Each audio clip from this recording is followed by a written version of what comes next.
Welcome everybody to a RWD gaming video. Tonight we are playing the Mecha Hack, written by Matt Click on Absolute Tabletop in collaboration with David Black of Black Hack. We are 4 episodes into this series, so if you're tuning in now, that is absolutely ridiculous. Go back to number 1. This is a adult video, so there will be adult language, themes, and concepts. I'm going to turn it over to my players to introduce themselves, anything they got to plug, and then we're going to hop right in tonight. So, Jose, start us off. Hey everybody, my name's Jose.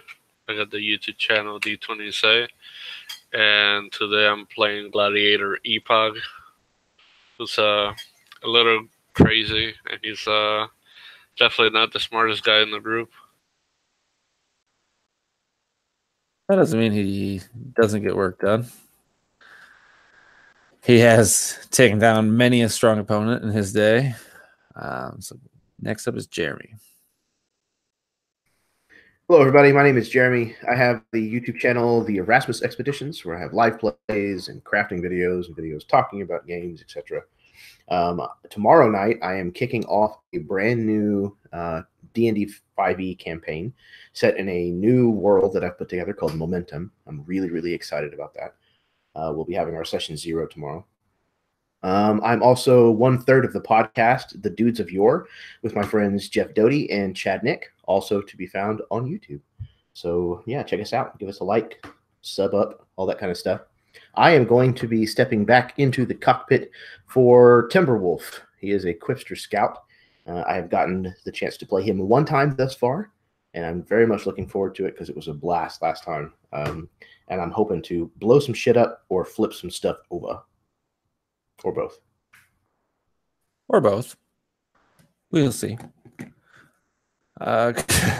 Next up is John. I am John from the Crazy Cobalt. Not much is on the channel yet, but hopefully I hope to change that. I am playing Owen, and he's also known as Voodoo. And he plays the Hungry Zombie, which is a mech made out of pieces from other mechs. So, we'll see what happens. At the very least. And finally, Dave. Hey folks, I'm Dave with Warnblade Gaming, and tonight I will be returning as the commander of the Misfits. Call sign is Righteous Joker, otherwise known as Terrence Stockwell. Looking forward to final commendations. Absolutely.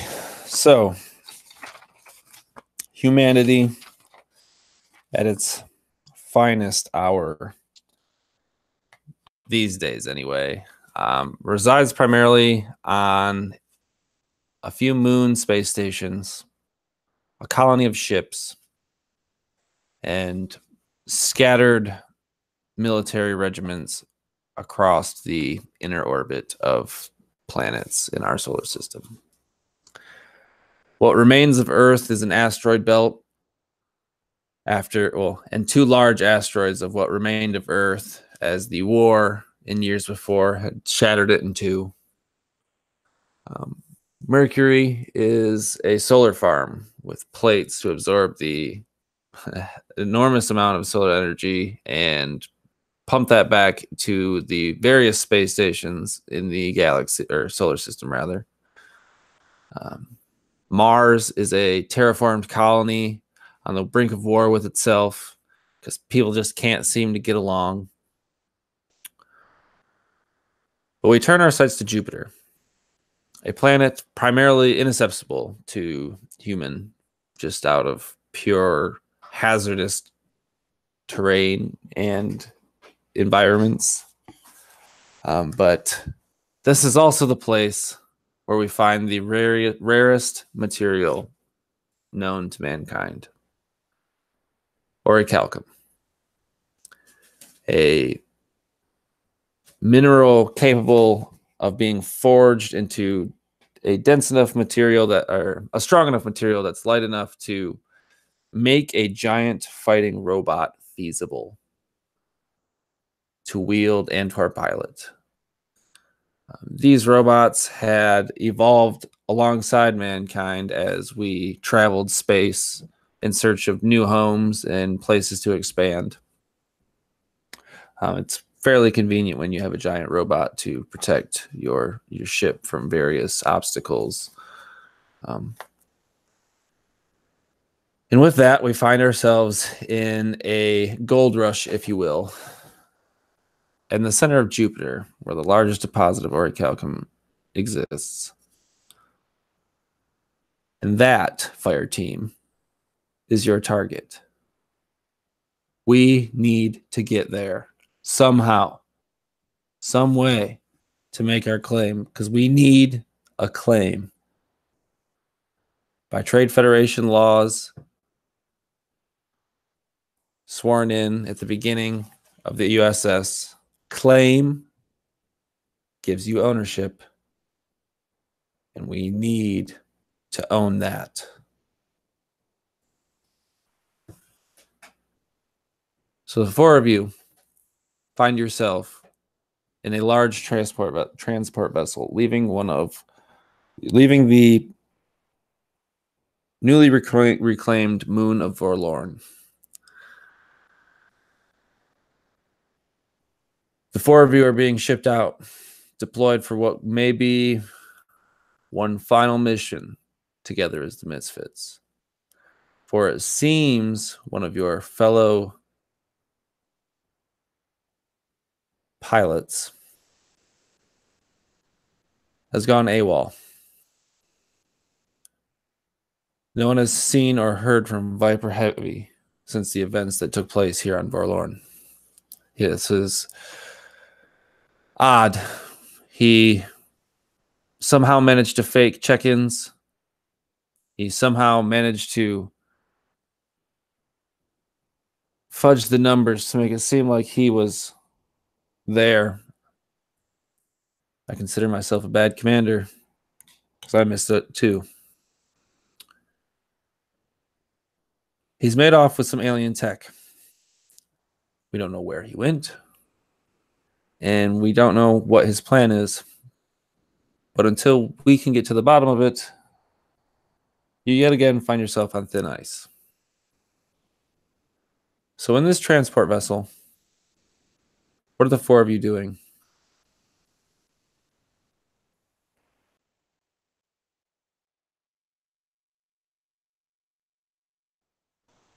Owen is doing his normal thing on the flight deck, trying to put together one of the mechs. Or tear it apart again and put it back together. The pieces always seem to go back different every time he does it.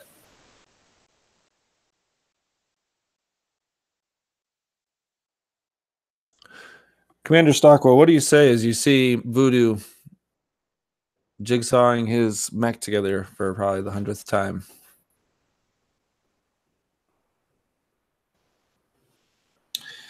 Voodoo, I mean, the bolts go on the same way each time. Why don't you relax for a minute? Get in the mindset for the mission.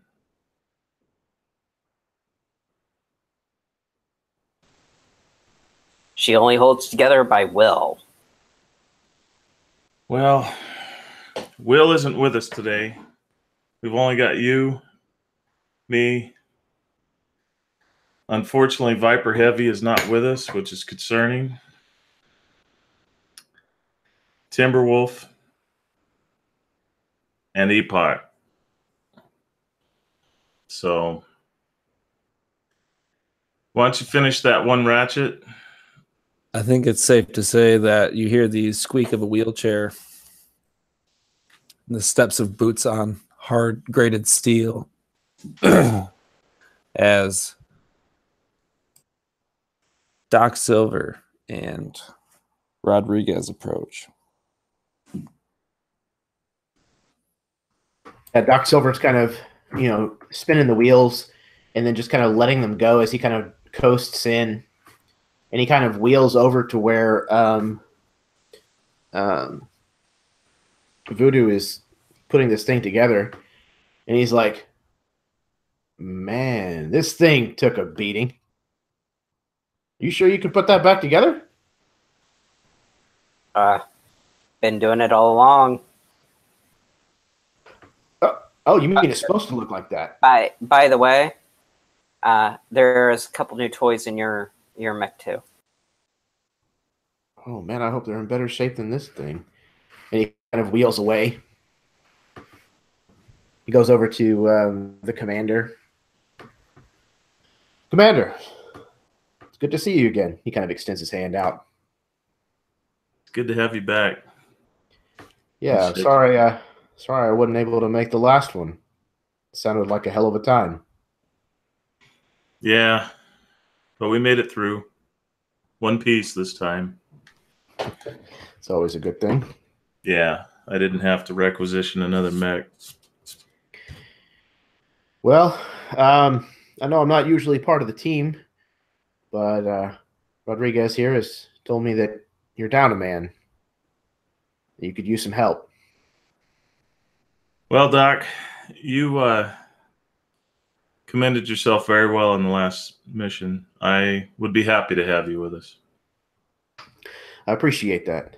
I'll certainly give it my all. I know I could trust you in the fire team. You got that right, sir. All right, I guess I'll start getting suited up. Check out these new toys. He kind of spins around and wheels off. And Stockwell just kind of, he's got a half smile as he watches him roll away, thinking in his head, like, wondering why he ever underestimated him. But looks can be deceiving. Epoch, you ready? Always there, sir. But do we have any clue what's going on here? And as he's saying that, he would be like going through the chamber of his gun, like putting bullets in there, just pretty much checking his gun, making sure, everything's good to go. Well, it's out of character. We're going after our Calcum again, right? Correct. Actually, at this around this time, the four of you would hear a fifth set of footsteps approach, and it's an old man. I say old. He's every bit as tough a fighter as the four of you. He could be 70 years old and be as spry as a 25-year-old. He's got silver hair and a hard face. He's slender, but you know he's fit. Admiral Boggs approaches. Well, I'm sure the four of you have heard the news. We haven't had contact with Viper in a while now.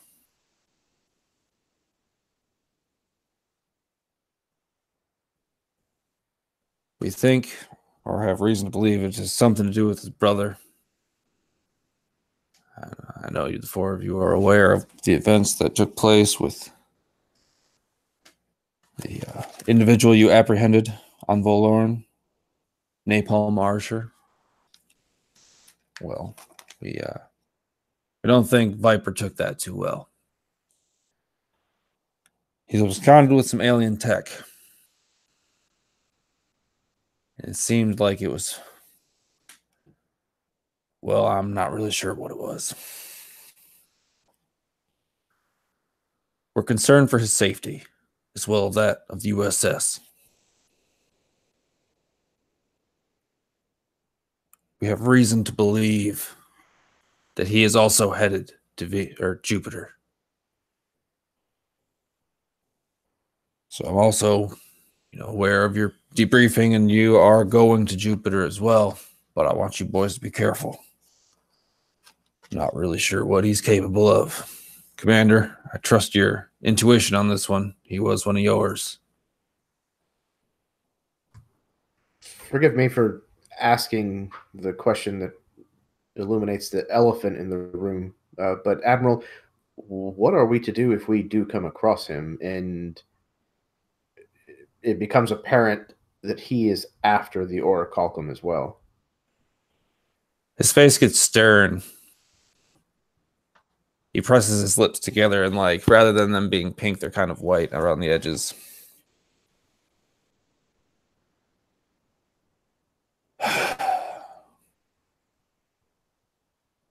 You are to apprehend if possible. But if he gives you any reason to shoot, and he looks to you each, you do not hesitate. Because he won't hesitate for you. Viper wouldn't turn on us. I hope you're right. Doc kind of hangs his head for a second and kind of shoots a nonchalant glance at the others who have, ridden out with Viper on several missions, who were, part of his crew. Timberwolf has only been on one mission with him, so he doesn't feel the same kind of connection and camaraderie. And he knows that he probably won't have an issue following through with this order, but he kind of is trying to gauge how the others might be sitting, how this order might be sitting with these others.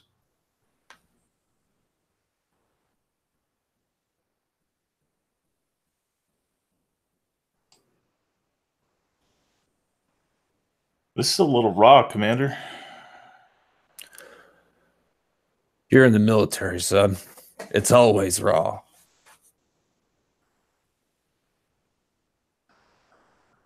Right. Well, do we still have those harpoons? I believe they're somewhere here in the garage, yeah. Well, we're going to need to look over at Voodoo and say, we need to rig up some harpoons on each of us.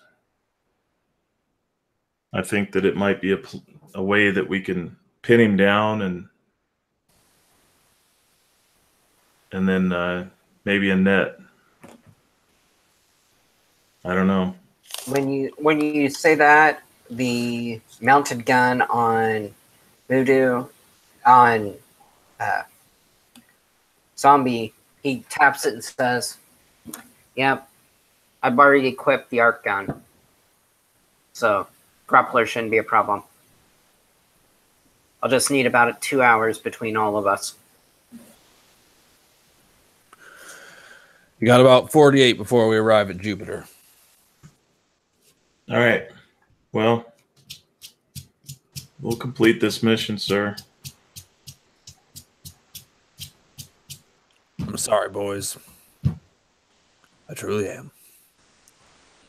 At ease. And he'll leave. As he leaves, Voodoo will go over to Doc and say, "Made it a little easier for you to get in." And when he does, unlike every other time you've ever seen the mech, the compartment opens up and an wireframe elevator comes down.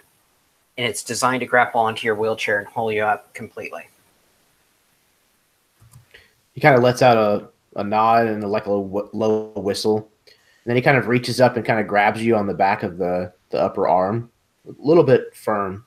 And he says, "While I appreciate this, don't fucking touch my mech again without asking me first." I'm the maintenance on all of ours. You got to ask first. This mech, it's mine. This is my personal ride.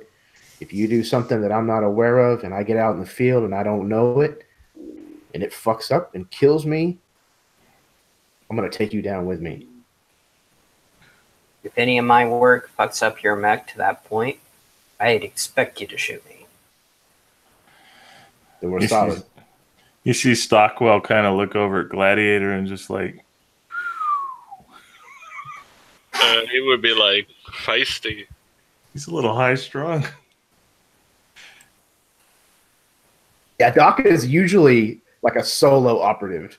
He's usually not used to relying on other people a lot, so he's a little less social with some of his interactions than some people might hope. Yeah, Stockwell steps over there and he puts his hand on your shoulder and he's like, "It's all right. We can trust him." Have you seen his mech? Have you looked at that? Yeah, but I've seen his work too on Armex, and he does good work. Voodoo looks at you and says, considering it was scrap parts, it is not officially part of the manifest. I would say anything I could get to fly like that deserves at least a little credit. I'll have to reserve my judgment, I guess. See you in action. And then he kind of looks towards Joker again. He says, "And you're the boss, so what you say goes. I'm not stepping out of line here." You got to remember, Timber, that sometimes you just got to take a chance and go with your gut. You got to trust, right? Yeah, I guess. Well, I like I said, I appreciate it. And with that, are you wearing your eyepiece for the controller? Probably not yet. He says, if you keep the eyepiece with you, it's also rigged to remote so that you would be able to access the lift even as you approach.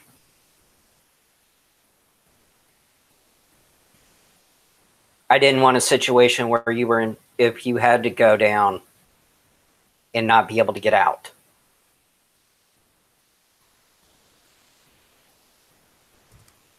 That's good to know. So, is Rodriguez still in the room? Yeah, he would still be in the room. Oh, is that you? I thought it was there was Admiral Boggs, but wasn't there like a guy that was just below him in rank? Or is that Dave's character? That's Dave's character. Oh, okay, cool. So he'll address the commander again. So, Commander, we're supposed to be establishing some kind of like a front, like a planting the flag kind of thing. Is that right? Speaking for Commander Stockwell, yes, that is kind of right. For forming a beachhead.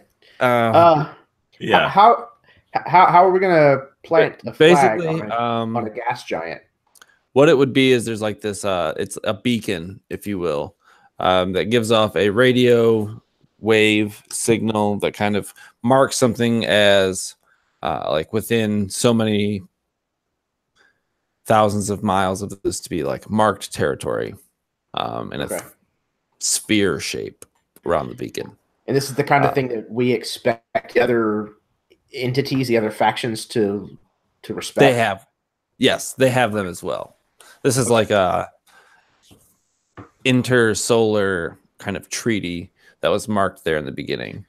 Okay, perfect. Cool. So these are like reservations, if you will. Like if you put this on a moon, it covers so much of the moon. If you have multiple of them, you can take up the whole moon. Basically, you have one because that's all it's need to mark this massive chunk of orichalcum. Okay, perfect. So it's kind of establishing a command point, but it's also just getting this beacon out there into... and so it is also not unheard of for bandits and or ne'er-do-wells to kind of jerry-rig stolen versions of these and technically be able to mark space for their own in accordance with the treaties passed. So that's also a thing. Is there any other questions that you would have for Commander Stockwell at this time? While I'm still only, does Commander Stockwell have questions for himself?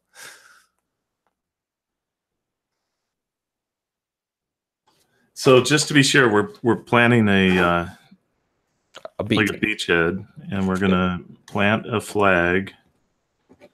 Metaphorical to establish metaphorically, and we are going to be holding the terrain, but we expect that we might run into, well, we're definitely going to probably see resistance, and possibly in the form of Viper Zenith. Viper Heavy. Viper Zenith was his brother. Right. But yes, there's probably numerous factions en route to go collect this chunk. So who knows what kind of opposition you'll meet outside of environmental hazards. Cool. All right. I don't have any questions unless we can see the map. Well, if you go to Google and you pull up a picture of Jupiter, basically, we're already doing mining exercises on Jupiter. Yeah. Just kidding. We are an industrious race, Dave. A spice must flow. Yes. As the camera kind of pans away into the single overhead light lighting the dock bay that the four of you are in, you find yourselves in the red light of the cargo hold of the transport vessel, as you four, locked and loaded, ready to deploy, get the clear, and the door opens in front of you.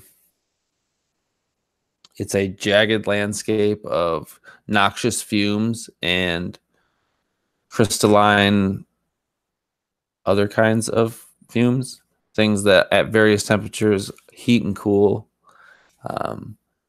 There is debris and other things that have kind of entered into Jupiter's orbit since Earth has exploded. So there's kind of fragmented stone also orbiting the planet.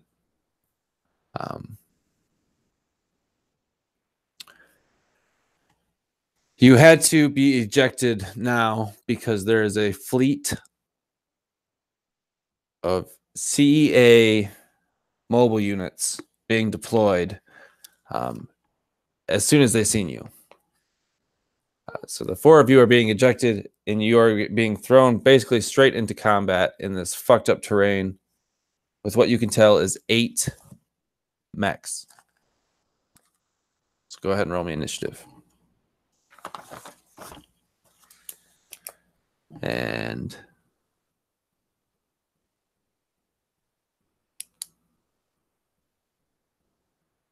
I believe you all know how to. Yeah, there we go. That's system or mobility, right? Yeah. Cool.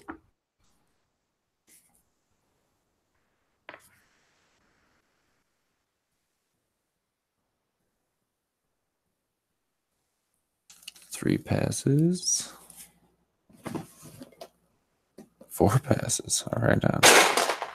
Okay. So all 4 of you get to move before they do. Go ahead and start us off. Anybody? What distance are they from us currently? I'm going to say they're far. Far away. A long way to run. Okay. We are on solid ground, right? No, you are kind of in the intermediary where there's like floating rubble and debris and asteroids and various kind of stones orbiting this planet, as well as like frozen material. You are like in the ozone, if there isn't an ozone on Jupiter. You're in like one of the upper atmosphere levels of this planet. Okay. Nice. And we're on one of these chunks of rock, though? Yep, if you want to be. Okay, cool. So I would like to, as a like chunk of rock actually kind of like rolls in between me and these 8 other mechs, I'm going to actually use an action to my cloak kind of activates, and you just kind of watch these panels just like one by one kind of phase out so that I disappear from sight. Before you go any further, Yes. we are using the difficult terrain rules, so it will take twice as much movement to get across a range, if you will. So rather than being able to move to something near in one turn, it'll take 2 turns. I will allow for you to use your attack action or a use action if you can make it work to destroy something in your way to negate that, but it will essentially still use both your moves. Okay, and then how do you want me to handle having jump jets in that situation? That gets you too far, if I'm not mistaken, right? It does, yeah. Normally, I'm gonna just say it gets you halfway.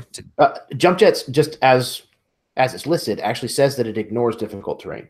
Oh, there you go. So I don't know if you want that to apply in this situation or not. I'm fine. Yeah, I'm gonna no. If it says that, yeah. Sorry, I'm not even looking at the page right now. Cool. So I have to roll my reactor die for my cloaking field first. I got a 3, so almost, but still good. Okay. So as I fade from view, I am then going to activate my jump jets to kind of start spiraling and kind of moving in and out of these broken chunks of rock and kind of skirting these clouds of gas to try to stay away from their visuals as much as possible. And then get into a position for possibly being able to attack them on my next turn. Absolutely. Whoever else?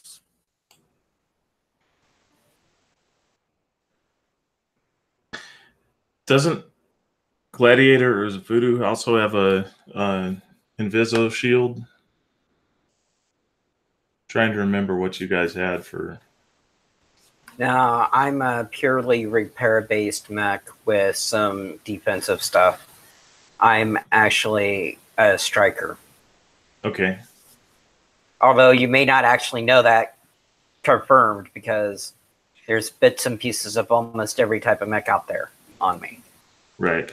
I was gonna say, yeah, I actually have one. Okay. Why don't you take the other flank, and I'll go 2 by 2 with Voodoo behind me, and we're just gonna head straight to get their attention while the 2 of you come in like pincers. Sir, and he would turn invisible and just like rush to the flank. Just try to get as close as he can. Finally, got him to call me sir. As he kicks the boosters in and just, all right, Voodoo, on me. And he just shoots straight forward through and uses as much as he can with 2 actions, avoiding the rock, the debris, and so on. Moving straight toward the target, straight up the center. You would be able to get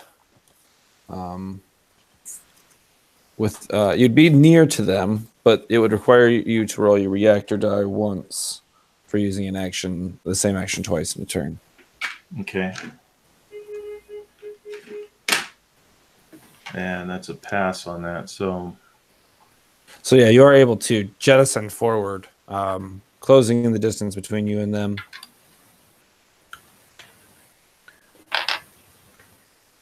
Voodoo or Gladiator? I'm following behind. I did make the same reactor roll. I'm kind of shadowing him, though, trying to take advantage of as much cover as I can get. Being Absolutely. that I'm, 30, 40 foot tall mech. Absolutely. These are pretty sizable chunks of rock, though. These are 40 to 50 foot long chunks of rock, so you're fine. And if you lay forward like you're flying along like Superman behind me, and I'm just standing up straight, I provide you. And it's kind of like the V's that birds fly in. So if you stay off to the right or left of him a little bit, you'll catch his draft. and it'll be less wear and tear on your mech. Of course, in space, that's how things work. So I think that just leaves Gladiator then. Yeah, Gladiator would use his camouflage, and then he would try to, like the commander said, you know, get in the other side to flank with a Silver Wolf.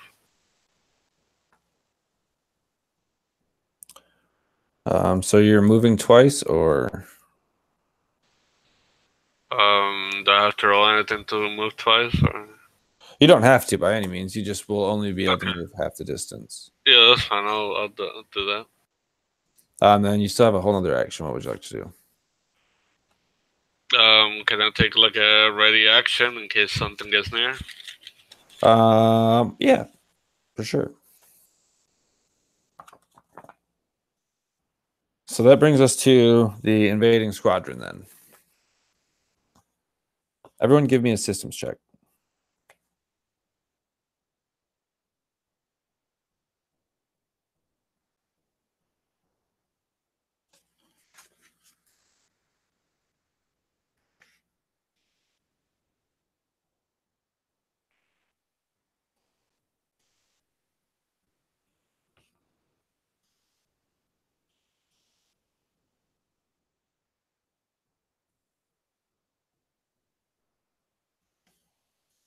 All right, so we all passed.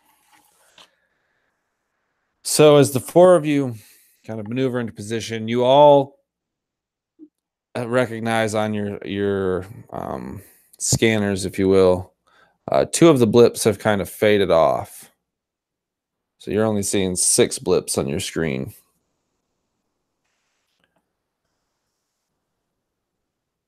Can I tell where they went to? Or did they fade out like a cloak?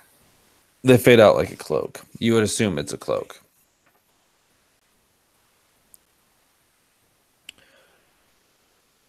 And with that, 2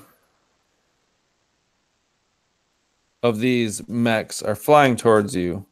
But you see them kind of shooting with their beam rifles, blowing up the asteroids in front of them and using that to fly the full close to far range. And as they approach, they will all, well, these 2 will take shots at Righteous Joker and Voodoo. So I need both of you to make mobility checks.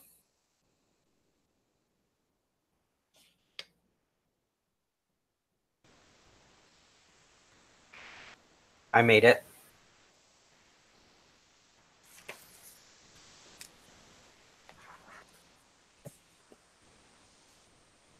Righteous Joker? Pass. Okay. So as you guys are flying forward, these guys are like, blowing up shit in between you and them to get to you. Still firing as they kind of unload into the stones in front of them. And these kind of just all whiz by you. This isn't your first rodeo by any means.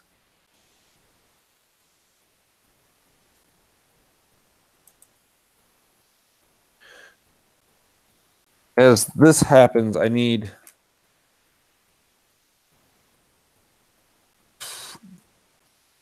Timberwolf, give me a mobility check at advantage. And Gladiator Epoch roll a we're rolling mobilities for everybody.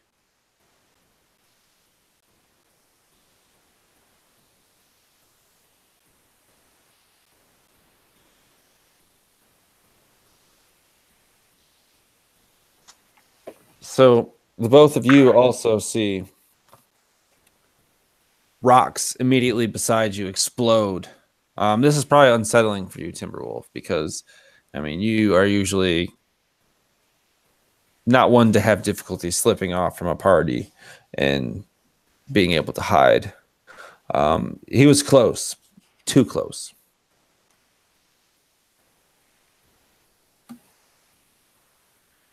It kind of And says over the comms, "Oh shit! They've got some kind of scanners that can pick us up on cloak."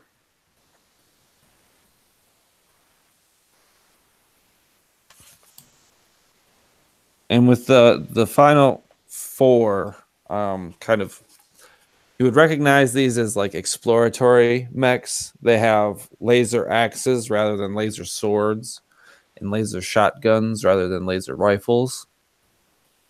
These are like your clear the path kind of guys. So whereas the front two mechs kind of blew through, they're kind of clearing the path for the transport vessel that they are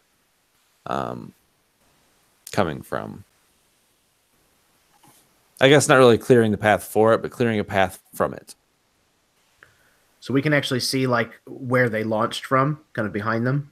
Yeah, in the same regard that they can see where you're coming from. Right. Is there any kind of demarcation on this vessel? There is it would be written in like Mandarin. The Southeast Union. Southeastern Union. Right. Okay. These are usually the people we kind of come up against a lot. Yeah, Southeast Asia right. Union, the sea. Okay. Right. Okay. Cool.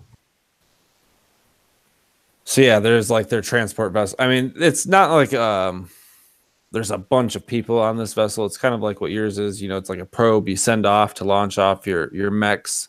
Sometimes there's like a not necessarily a trailer, but like a payload you'd escort that's on these. You guys kind of just were free form trying to get the beacon in there.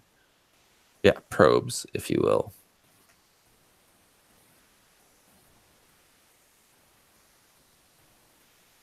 The four of them, if not, I didn't say before, they're kind of just clearing a path. So they're essentially both or all four using their double movement to get through, or attack and movement rather. So we're back at the top. Yep. Go ahead and roll me mobility again, because I like the way Jeremy did it in his game. So we're going to try that.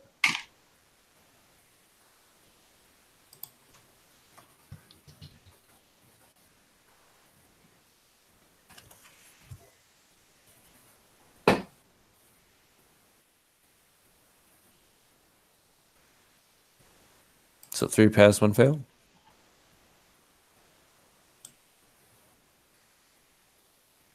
Okay, so also the same way that Jeremy did it, I'm going to allow you guys to pick who goes despite who rolled the fail. So that would allow Gladiator to Epoch to go before and someone like in the first 3 to go after. That choice is up to the party. So we are at the top of the round with whoever would like to go first. So just to clarify, I am in near range to the 2 in front of me? Yes, you are. And how far is Gladiator and Timberwolf from me? At this point, they are probably, I'm going to say, distant. Okay. Because you're kind of forming a right angle here, or right equilateral triangle. You're both moving away from the starting point. Okay.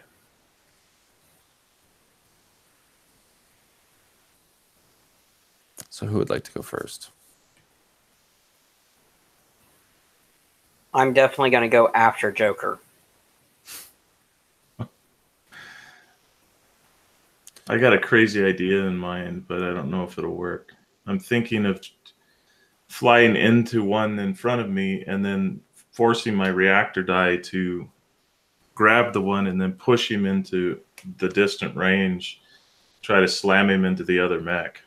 I would say that I would count that as an attack rather than pushing your reactor die. But if you would like to push your reactor die, you by all means. Well, what I'm saying is I want to grab him and then just thrust into the other one. I would give you the benefit of the doubt there, but if you want, are we that close? Yeah, you're within range. With this turn, you'd be able to get to them. And then thrust to okay, yeah, I'm going to try that. So I'm going to take one and try to slam it into the other one. Go ahead. Power? Yeah, power. I critted it. All right. So how much some damage? What would that be considered, a D6 or D8? What are you, Titan? Yeah. D6. And that's double damage, right? I'm gonna give you a full dice roll plus whatever you roll. Okay, so that's 12 points of damage. And I think that'd be distributed between the two of them or added to both of them. What do you mean? Both of the enemy mechs? Yeah, because I was grabbing one and then. Oh, you're running him into the other one? Yeah, I'm just basically Gotcha. like thrusting him into the other I'm one. gonna say it's distributed to both of them. Okay. So one took 6 and the other took 6. Since that's near range, I can do one more thing, right? If you want to roll your reactor for it. Well, only if I do the same thing, right? If I do a different type of attack. No, technically you've done 2 actions. Each turn you get 2 actions. Oh, right. Okay. Will we be able to see him doing this? Yeah, I mean, glimpses of it as the debris and shit flies through your path. They'd effectively be undercover, if anything. Because if Gladiator saw this, he would like in the intercom be like, "Woo! I didn't think you had an injury, old man." You hear this raspberry come back. All right, that's good for me. I don't want to blow my reactor out this early, so. Joker, I am going to ask over the comms though. Epoch and Timber, you guys cool at the moment? Yeah, I'm a little rattled. I'm not used to being shot at when I'm, not supposed to be seen. But hey, it's all about adaptability, right? Yep. Grab your sack and get moving, son. Damn, you're salty. He's gonna kind of grab one of these chunks of rock that just kind of blew up near him, and he's actually gonna start. Here's what I want to do. You can tell me how to try to accomplish it mechanically. But effectively, I want to use my jump jets to kind of like spin myself to gain some momentum. And then I'm going to release this chunk of rock at one of these mechs, preferably the one that just shot at me. So I'm going to say that actually you can't see the ones that shot at you. Okay, then just if I can see one of them, they are both cloaked, as far as you know. Well, any of the others that I can see, yes, that would be within range of throwing a space rock. With the jump jets, I would say you can move a total. So I'm gonna treat this rock as the equivalent of your machine gun. I think you just have a small machine gun, right? So 60. I have a dagger and a revolver. Oh.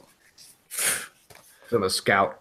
Yeah, I think it remains the same for your damage. Yeah, So D6. I'm going to count that as a D6. So give me a mobility test to see if you can jump through without sustaining any damage, and then give me a power test. Okay, here goes the mobility. Yes, that's a 1. So yeah, out of 15. You are easily in your element, hopping between these chunks of stone and crystalline structures as you propel yourself one step closer to the enemies, kind of entangled with I guess that's your choice. You're about halfway between both the kind of frontiersman style mechs and the more sleek battle formed versions attacking, or Joker just collided with, rather. Okay, well, throwing a broken chunk of space rock is not something that I'm overly used to, so I'm going to avoid throwing it anywhere near the commander, just in case. So if there's one that is not engaged with him, that's who I'm aiming at. There is, but I'm going to say, like I said to Jose, that you guys are effectively in between you and them is cover. Just right, okay. Of the stones. So I'm going to have you roll that with disadvantage, power. Okay, cool. Power at disadvantage. You got it. Come on, baby. Oh, that's double failures. It's a 13 out of 11. So as you elegantly slide through the cracks of this debris, the boulder that you threw is a little bit less elegant than you. And though your shot looks true, something that had picked up momentum in the gravitational pull collides with it and kind of blows them both into dust.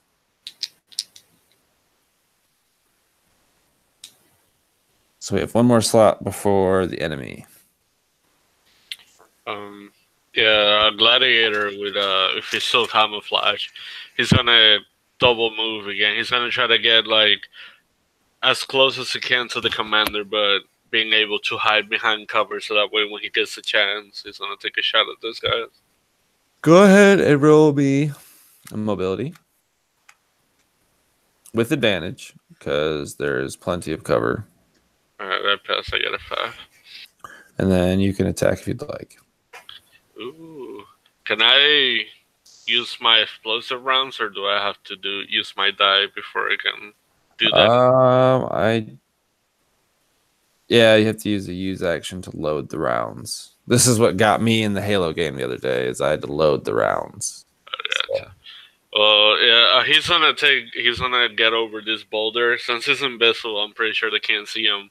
But just get like off to the side and take a shot at the nearest person. They are effectively undercover still, so I'm gonna have you roll power with disadvantage. Yeah, that was a fail. Got a 19. So as you lay into the stones that lie between you and your enemy, you've effectively reduced their cover, but they remain undamaged. A little suppression fire. Yeah, absolutely. Distraction, if anything. So that brings us to the enemy's turn. They are I'm sorry. The two sleek combat pilots in front of you, Joker. One of them is going to take a slice with a beam sword at you twice. So I need 2 mobility checks.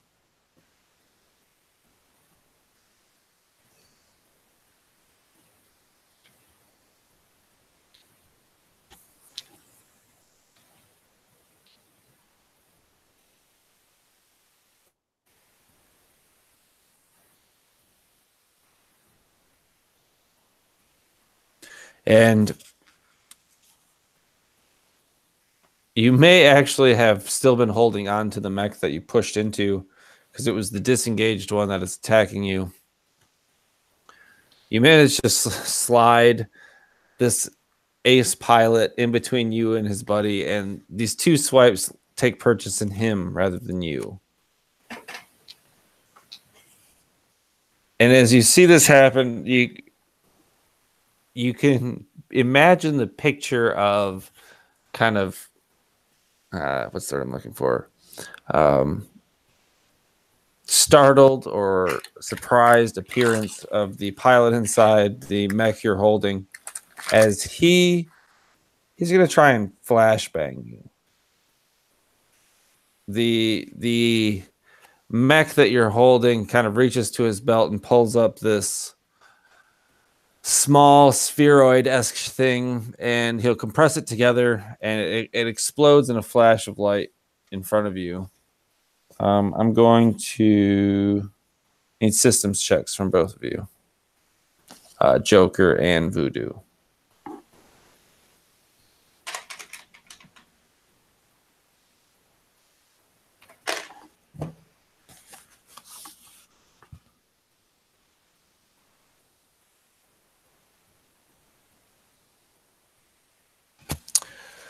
Okay, as almost anticipated, Joker, you are blinded by this mech you're holding, and casually floating in the, maybe not casually, casually floating in the space or the shadow created by the massive looming form of Righteous Joker. Voodoo avoids being blinded. Dave, you'll have disadvantage on your next test. Whichever that is, it hasn't happened yet. The frontiersmen are steadily hacking away at the rocks in between them and you now. They are closing in the gap. They have reached. They are near, so they'll be on you next turn.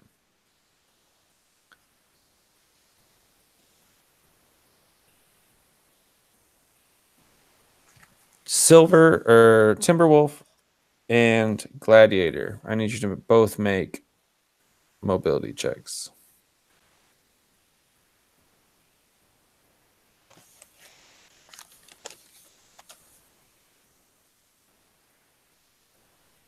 Ooh. Timberwolf.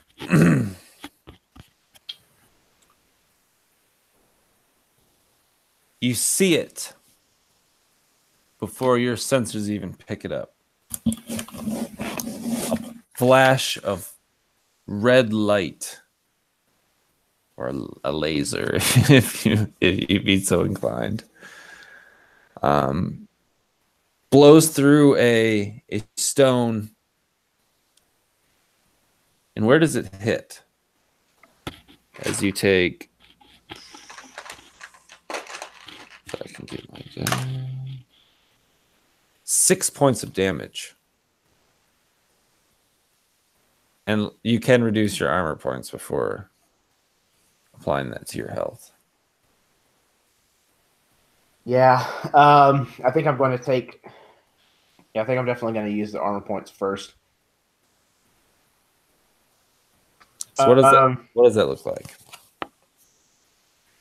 So it's a laser, and it cuts through this rock first. And as it does so, it comes down through the upper arm of the right arm of the mech, kind of cutting in just a little bit. And there's all kinds of alarms and things going off because we're still in like low oxygen, almost like the fringe of space.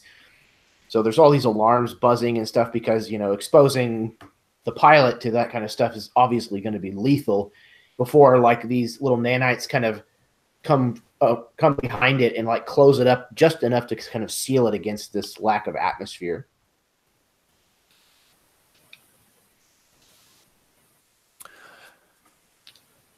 There's also another beam of light shortly thereafter, kind of passing by the both of you and whizzing into the vacuum of space. That brings us back to the top of the order, so I'm going to have you guys roll again. You still got me. Oh, sorry. Sorry, you're right. I thought I'm still on the first turn. Sorry, your turn. Jeez, Baron. I know. I'm an asshole. I get it. Well, I don't like that they were trying to blind me. So let's see what happens when I use my quick pistols on them.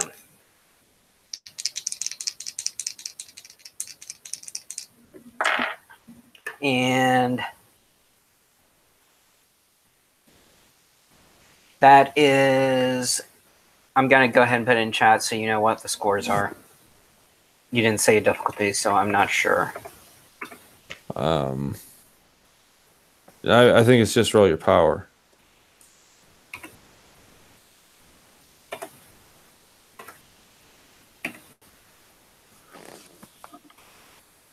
So I succeeded on both. Okay. So yeah, you get two shots off at the one that is being grappled by Righteous Joker. And with both hits, it needs to do a reactor roll. Okay.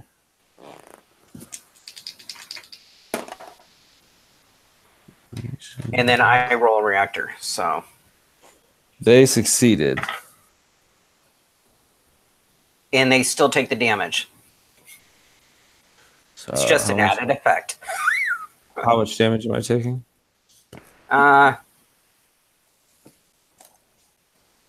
13.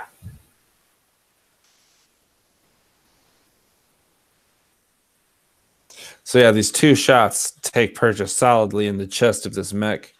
As you see kind of like the same depressurizations going off as you've punctured the hull. And also, it probably scares the hell out of him that his reactor reacted when I hit him. He's being held by another mech. He's got a lot of problems going on at this moment in time. And you also have one more action. I will go ahead and try to do it on the other one. All right, do it up. That is success on both. So go ahead, and am I having to roll the reactor thing again?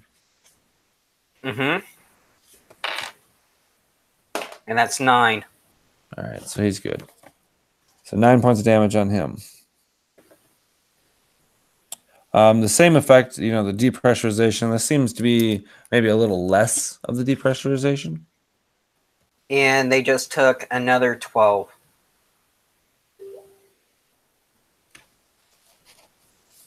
All right. Go ahead and have the group of you roll mobility for initiative.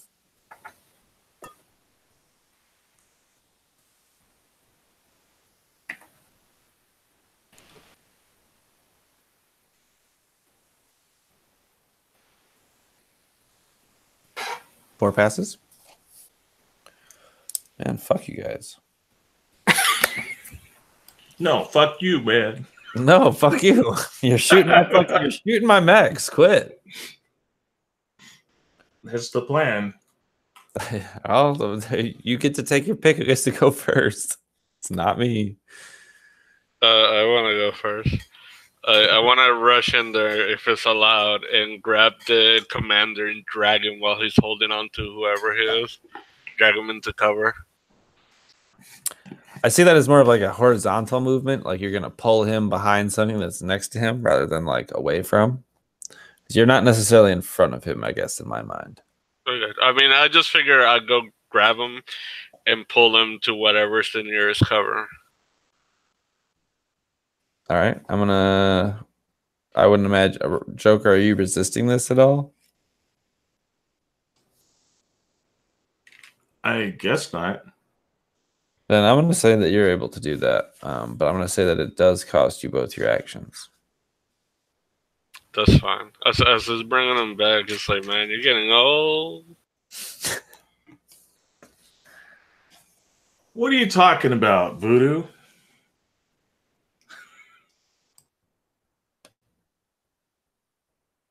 As he blinks in his cockpit, trying to see who's pulling him.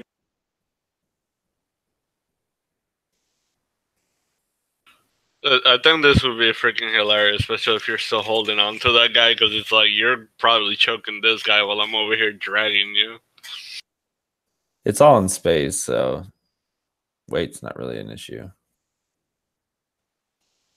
Whoever, it's your guys' moves. That's us two. So we got Voodoo and Timber. Well, I'm going to say that you still have an ability to move or act, Righteous Joker. Oh.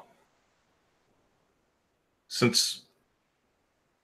I've got this guy in a headlock or something. I pulled the guy with me. Some sort of equivalent to a mecha headlock. Yeah, you're choking off some sort of energy pipeline from the reactor to something. All right, I'm going to try to rip the head off the mech then. Is it power? Yep.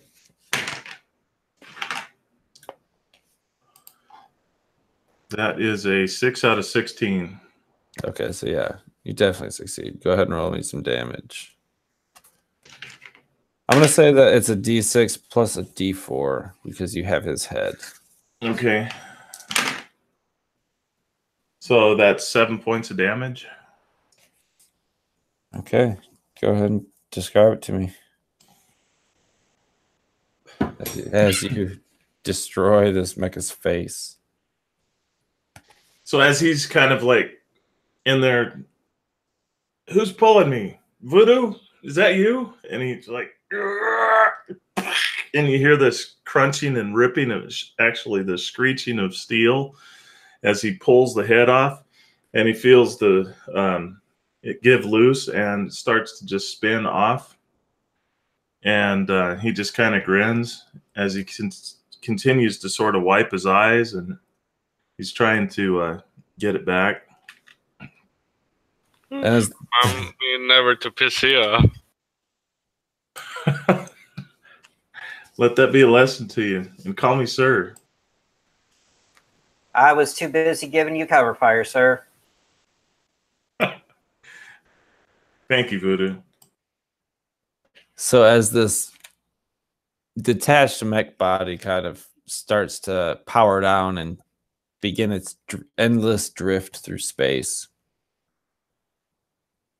There's 2 more of you guys up. What are you doing? So, were we able to pinpoint where the laser fire came from?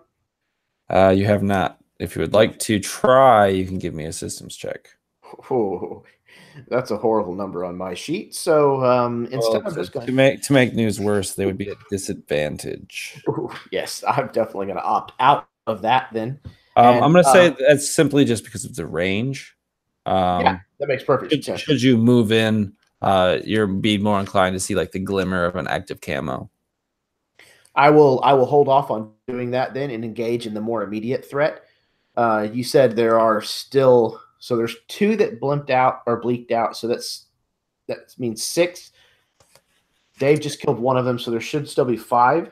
Correct. There are 4 kind of like exploratory mobile suits, and then Dave just killed one of the like ace pilot ones, and you have another one of those kind of in proximity to Dave, Joker, Right. Epoch, and Voodoo. Okay, so I think now that I'm visible and obviously they're able to know where I am and things, I kind of reach down and open this panel on the side of my thigh, almost RoboCop style, and pull out this revolver. Again, the bullets alone in this revolver are probably the size of like a train car. And I pull this out and I'm going to line it up. I'm going to, I think aim is a thing you can do. Is that right? Maybe not. I'm maybe thinking of a different system. I think that's Genesis, to be honest, because I did that. Oh, yeah. There Genesis on Sunday. So I think that's Genesis. Fair enough.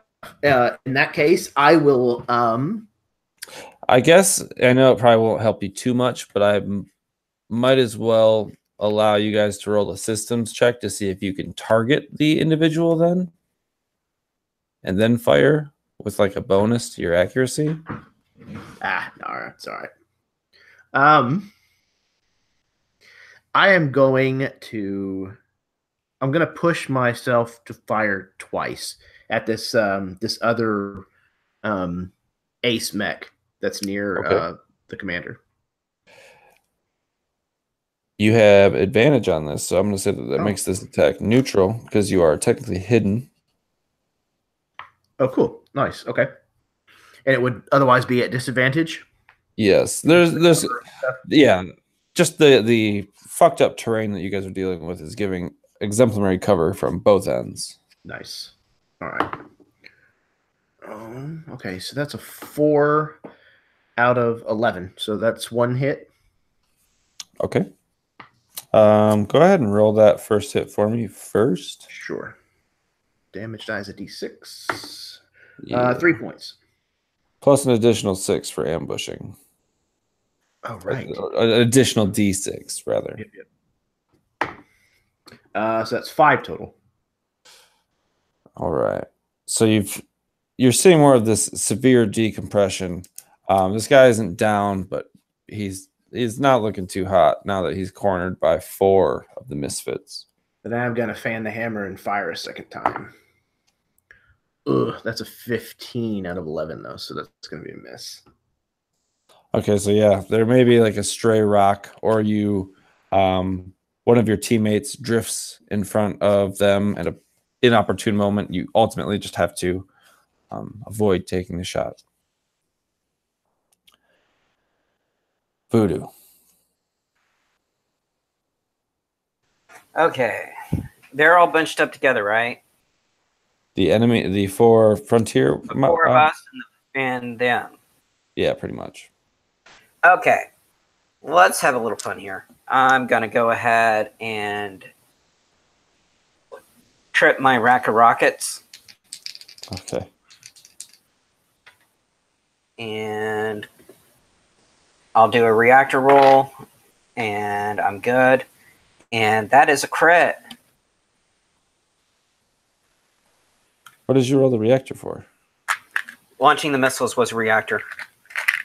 Oh, gotcha. Yeah. Okay. I'm actually gonna have you roll at a disadvantage, simply because they're not right next to you.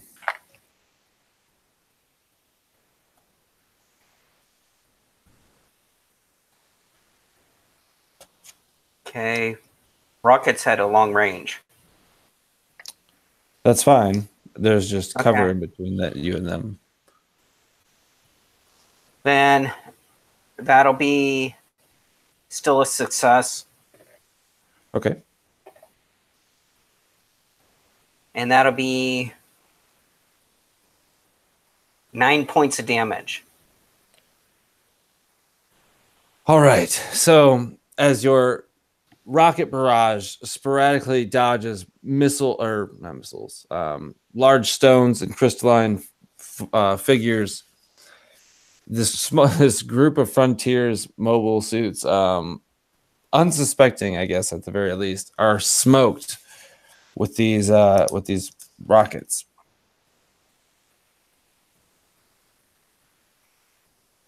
What else would you like to do?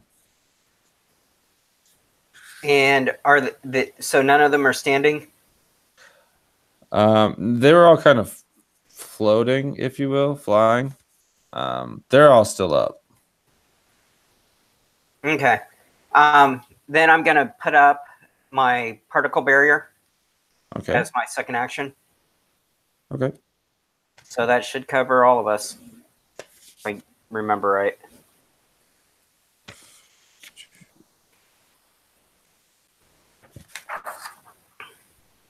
Yep, it should.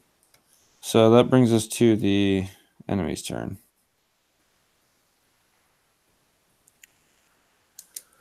And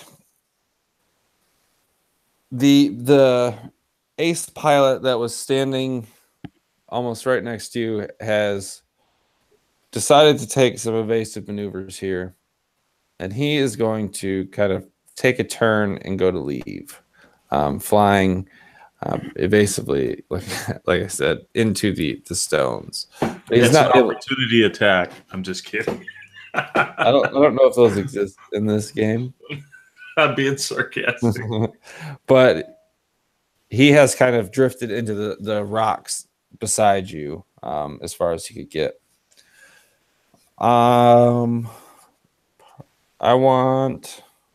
Actually, I don't know if I have to make you guys make a roll. It actually would only cover big enough for 2 mecha. So who are you covering, Voodoo? Then I would be primarily Joker and Wolf. Because Wolf's the only damaged unit we got right now. Okay. So I'm going to have Voodoo and Gladiator. Give me mobility checks. I pay you.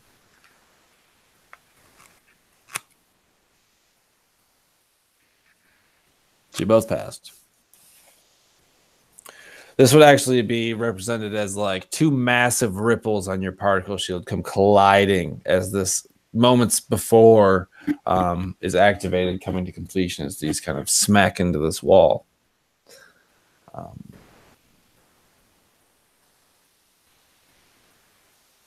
It's at this time, I want everyone to give me a systems check.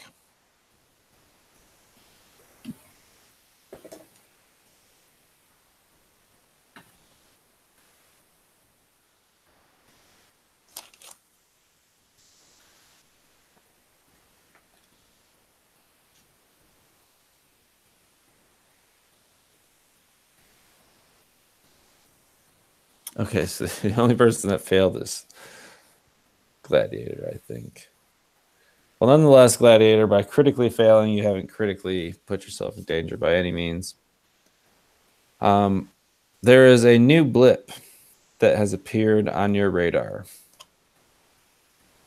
And it's behind the 4 mobile suits, the Frontier mobile suits. What catches you all as odd is this blip is materializing in between where their transport vessel is and where they are.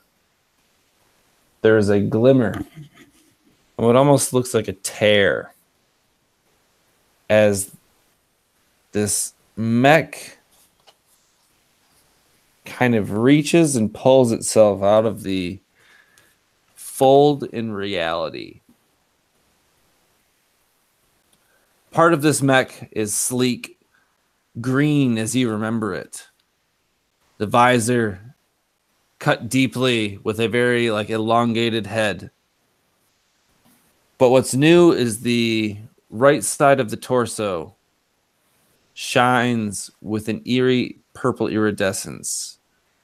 And as this thing kind of coalesces completely, you notice that this also kind of takes place on part of its midsection and right leg, as well as the entirety of its right arm. And it seems to be writhing, whatever it is that's on the mech, as if it's alive. And rather than the standard, yellow glow of the visor, this has like a patch of what almost appears like some organic material on the visor where it emits light, so it's like distorting some of the color coming out of it. You would recognize this mech, or would have recognized this mech, as Viper Heavy.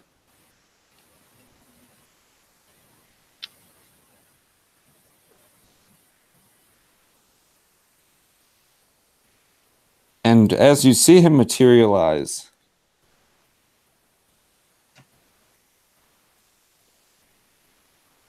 there's something else that's coming out with him that's not completely there.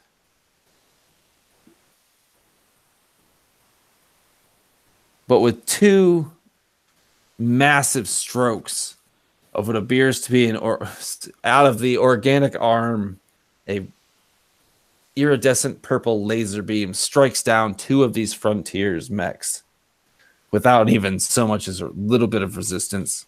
I'm sure actually they probably weren't prepared for this attack at all. But they are torn asunder by Viper Heavy, or the shadow of.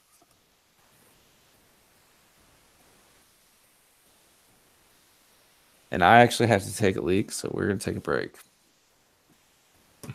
I was about to ask if we could take a break. But that was a great description.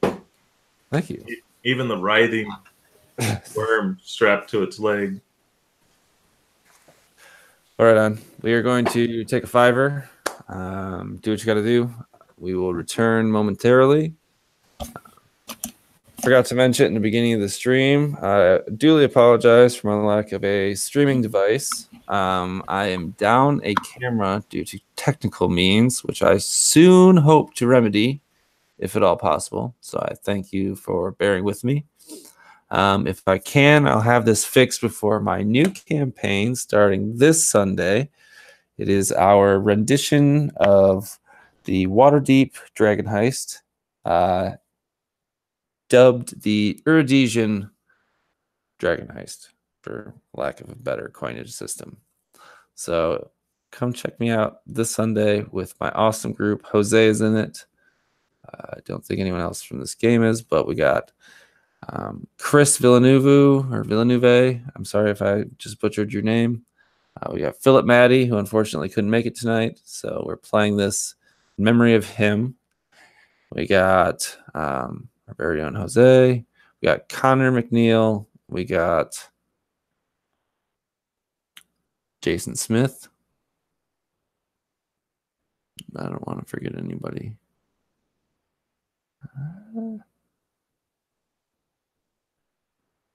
No, I think that's everyone and me. So thanks for tuning in. We'll be right back.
Hello, everybody out there in TV land.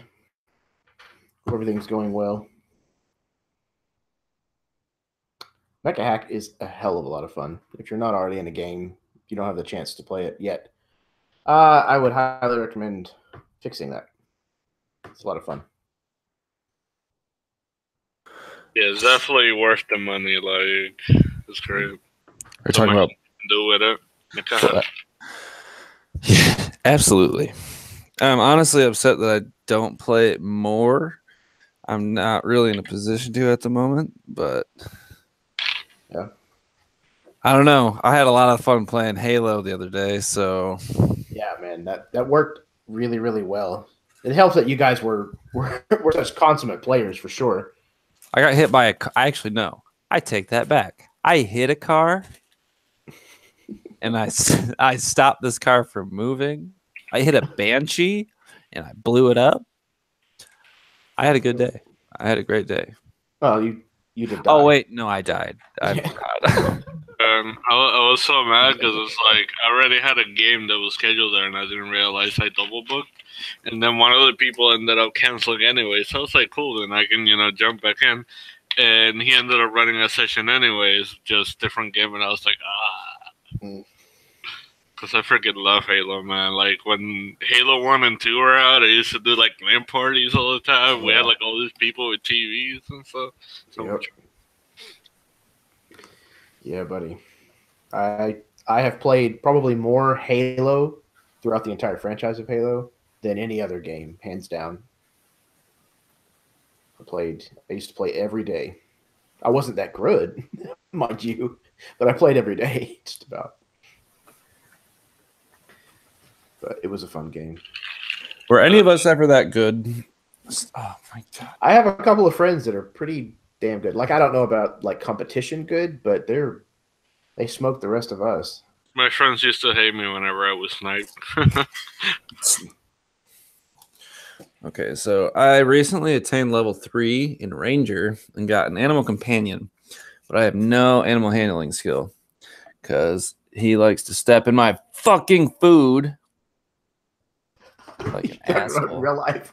I was like, what segue did I miss? My cat's an asshole. I get it now, though. Yeah. Oh my god. He's a little fucking asshole. He's a cat, man. Yeah. Yeah. Yeah. Yeah. Yeah, they do what they want. Yeah. Shit. You are their pet.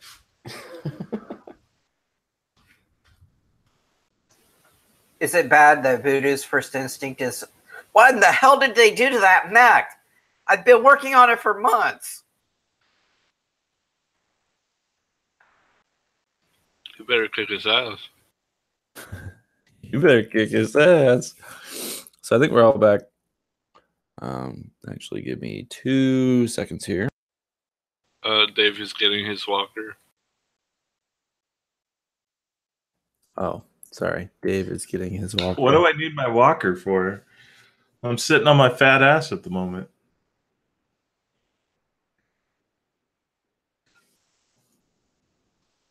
I don't know. Maybe you need some exercise. Yeah, I do. Same, honestly. I think there is the same assumption that I could use a decent amount of exercise. I don't know about you guys. So. Yeah. Okay, Jose. So, you have all just witnessed the destruction of 2 of these Frontier mobile suits at the hands of your... the word escapes me. Your teammate. Your friend. Roll me mobility. Give me initiative.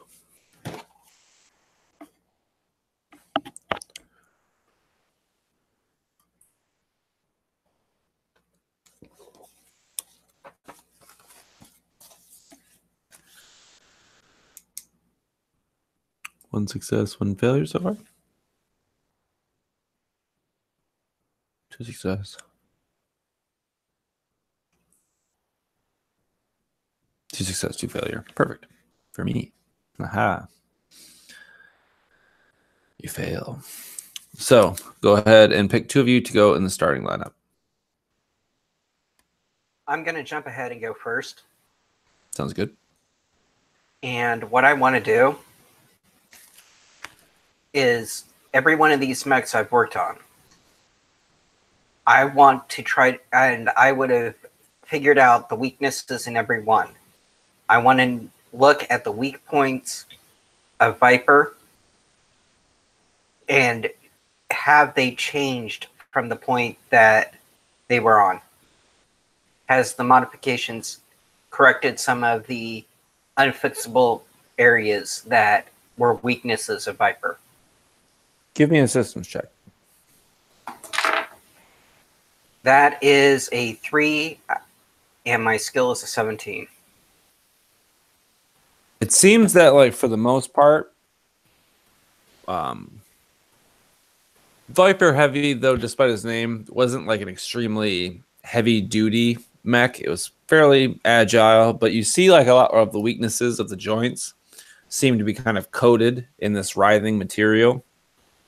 There are still some of the weak points, but it seems for the most part that these have been circumvented with this attachment. And do I pick up any other areas that might have been a weakness that has happened because of the damage to the original mech? Without closer inspection, I think it'd be hard to tell. Your scanners aren't picking anything up. Okay. And with that, I would probably go ahead and radio to. Also, did I pick it up any human life signs on it? Yes, there's a pilot aboard. Okay. Then I'm just going to go ahead and take a shot. At Viper? Oh, yeah. Okay. It'll be at disadvantage. And that'll still be a hit. All right, roll me some damage. It's going to be 3 damage, and it needs to do a reactor roll. And then the second shot. And that'll be a miss.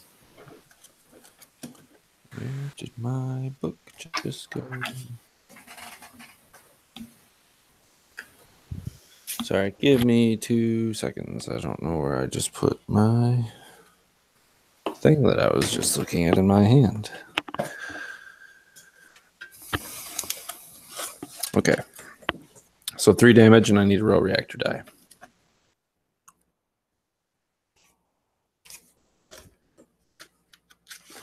All right. Anybody else want to go? Gladiator would like let go of the commander, and then he would probably go on the comm link, and he would tell Voodoo like, "What the hell are you doing?"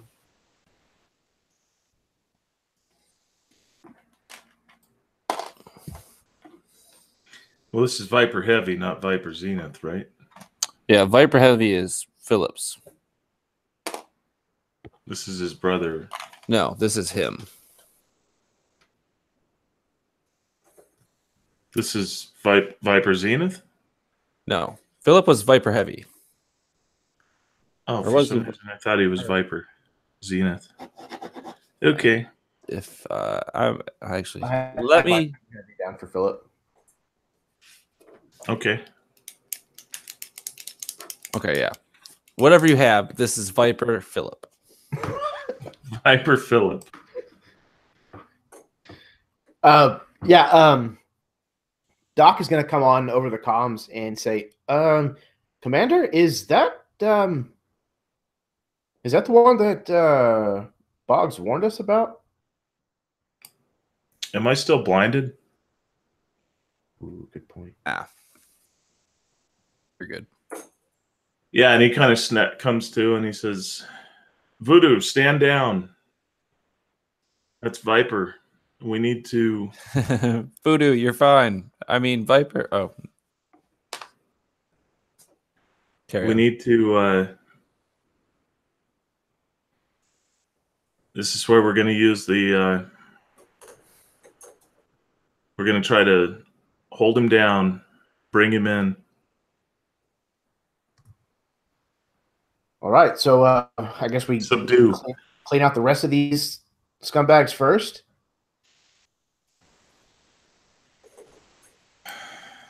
Well, he hadn't attacked yet, but unfortunately, his Voodoo is already volleyed, so I think we may have to...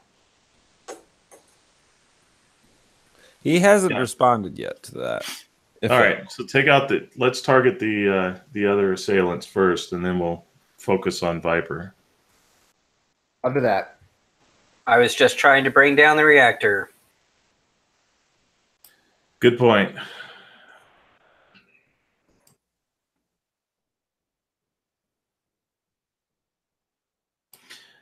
All right, so we have one person that can still go. Yes. I rolled like shit, so I would feel bad taking it unless somebody else is not going to do so.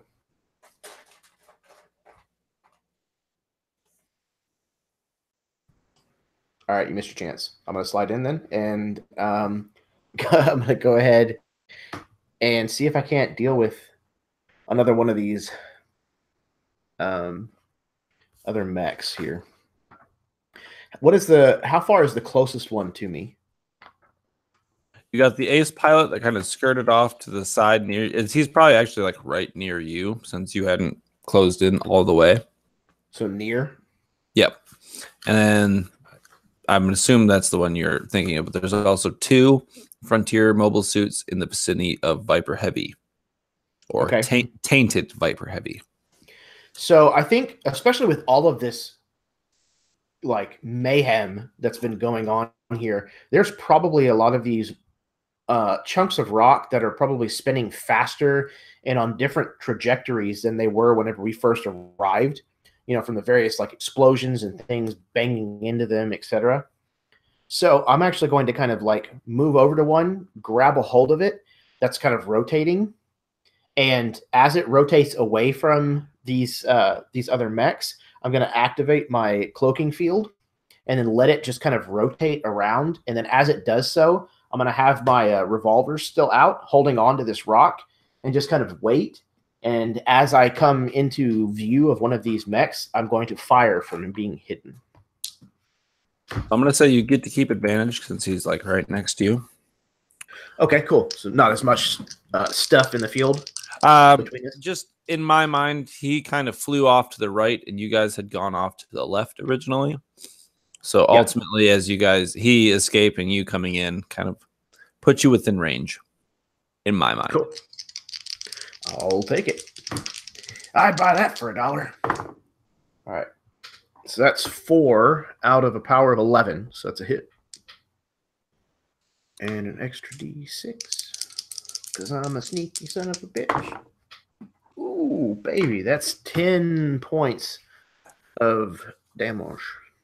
So as this mech cruises into your vicinity, describe it. What happens? So I think he's not looking straight at me. He followed me for a second, and then when I disappeared behind that spinning rock, he kind of turns and looks for me to be coming out the other side of it. And as I come around the rock, I just get like this perfect shot of his reactor as it's kind of opening to vent momentarily. And I just put a bullet straight into the reactor, and he just goes critical and just like explodes.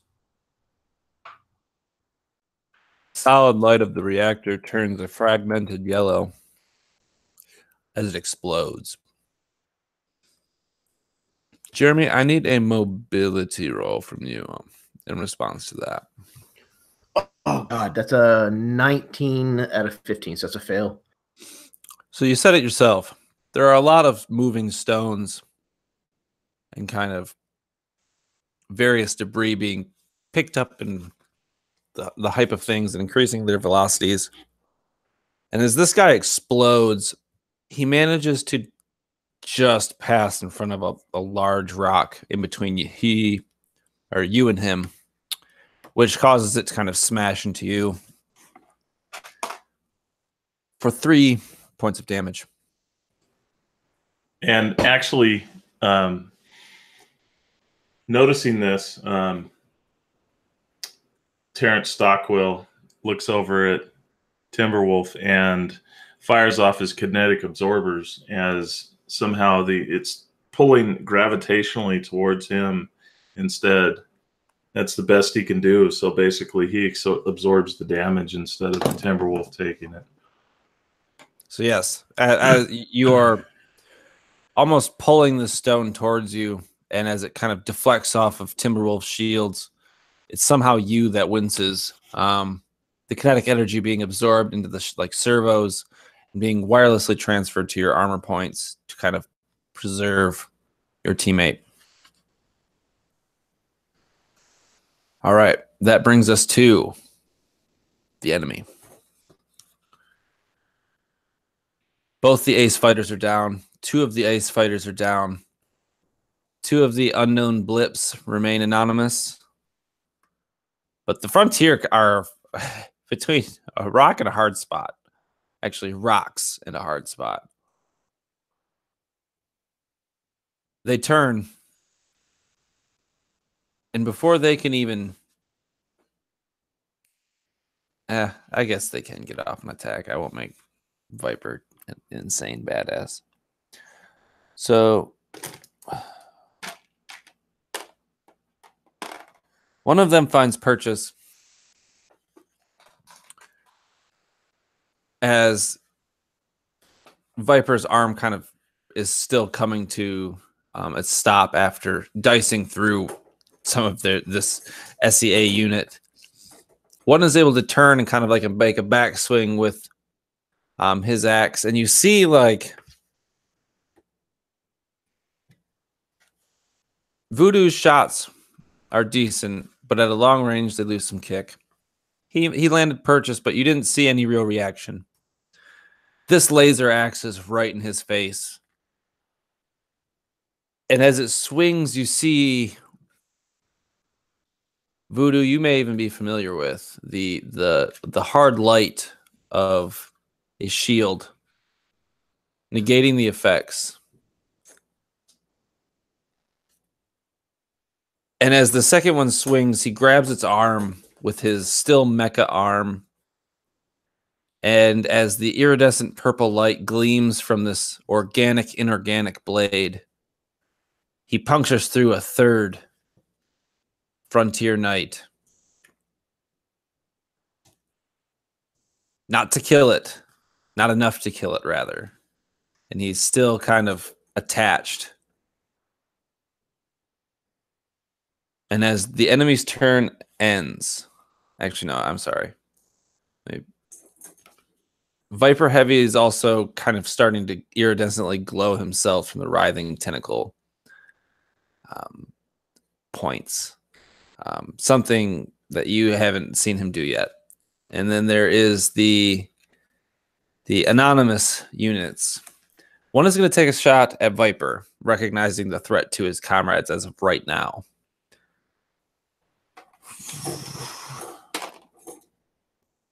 This shot is also a miss, as the rocks explode around him.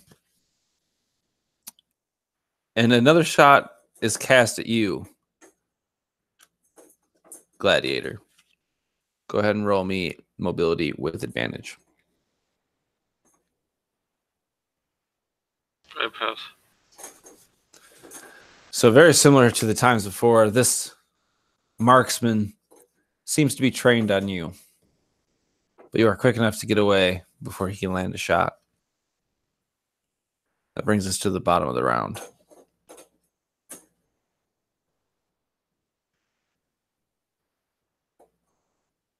So Righteous and Gladiator.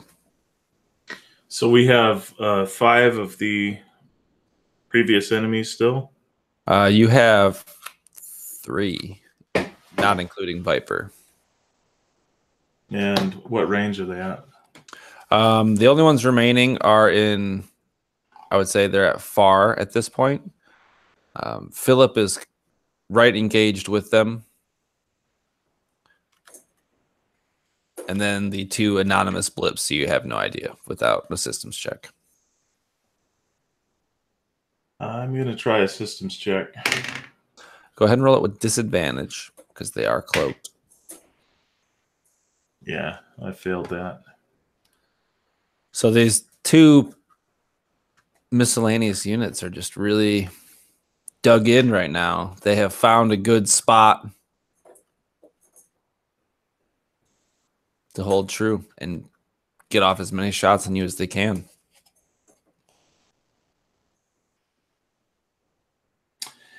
Okay, so did the systems check take a turn or a use turn? Yeah, that is a use turn. I guess I can give you some information. Just as a general. No, I failed it, so. Oh yeah, I guess that's not the real same as 5e. Yeah, the systems just aren't that good on my ship, so you're dealing with an attack, so a chaotic environment. It's hard to pick up. Oh yeah. It's a Titan. It's meant to protect and to attack, so totally. All right, so I am gonna fire my railgun for a 12 out of 16 power. Are you firing at Non-Viper heavy. the frontiersman? So yeah, that's a definite hit. I go ahead and roll with disadvantage. He's still far from you, actually. Yeah, that was I got a 12 the first time and a 3 the second time, so it would have still been a hit. Perfect. So,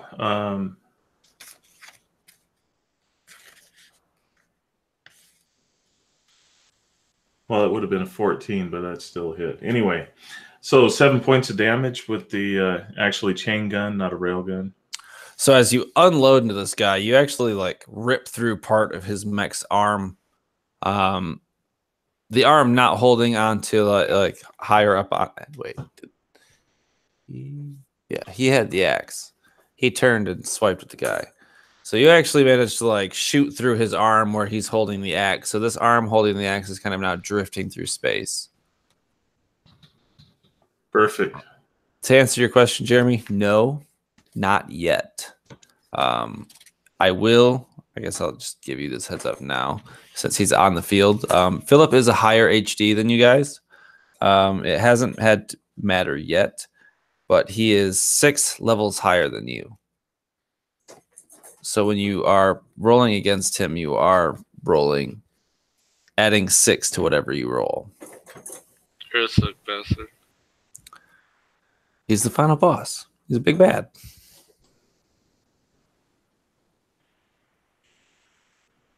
Oh, yeah.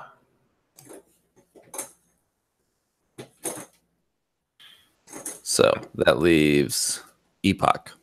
Yeah, Epoch is gonna get right next to the commander. He's gonna focus fire on the person that he's trying to take down.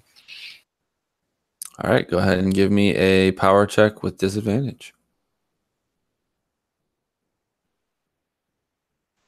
Good pass. Roll me some damage.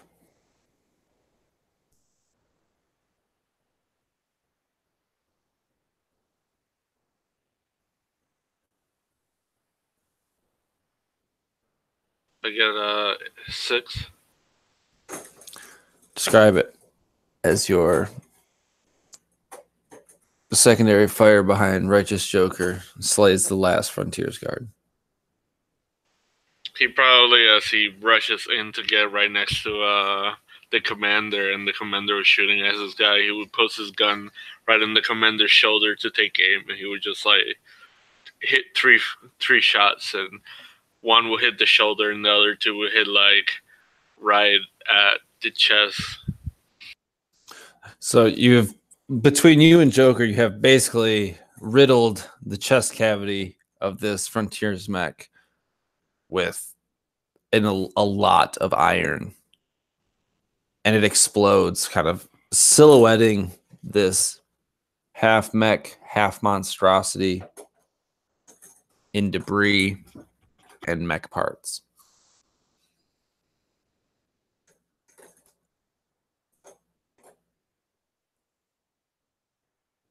The Aeon, or however you would describe it in front of you, moves more quickly than you do. As this explosion,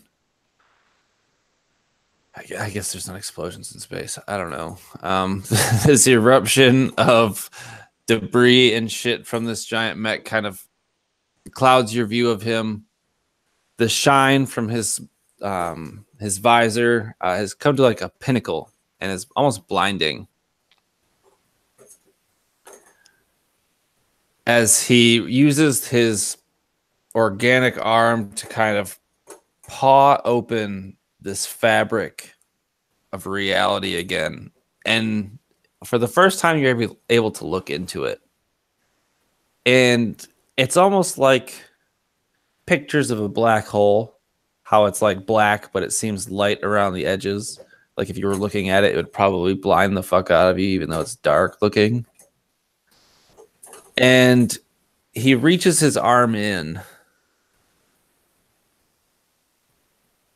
And as he pulls something out, you see the transport vessel behind him start to like implode a bit as he pulls like the reactor from this ship out of this fold. And you see the explosions go off as this transport vessel is torn asunder from the inside as he's kind of holding the reactor in his hand. He's going to throw it at you before the reactor detonates. So I need all of you to make mobility checks with advantage, followed up by a subsequent mobility check normally.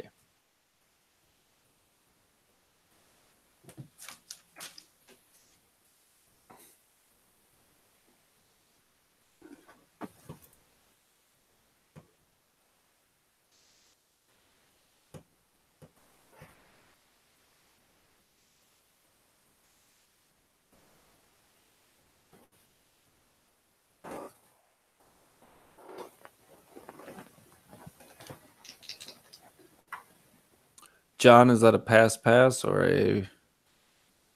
That's a fail on the first. Okay. And then what about the second? That would be a success on the second. Okay. So, as he throws this reactor, it explodes. And Voodoo, you're not in the blast radius, so you're just like hit by a piece of metal shrapnel as compared to like stone. And you take 3 points of damage as just a piece of cast off steel from this reactor just kind of crashes into you. As this reactor explodes, it puts a lot of stones into high velocity. And they kind of just like scatter shot in front of you. But thankfully, you're all far enough away and behind good enough cover that you are able to avoid the pepper spray of stones. And that's when you hear it. You can't tell if it's a yell, a scream, steel rubbing on steel, but it's a noise. And none of you have ever heard it before. From this hole that Viper had ripped,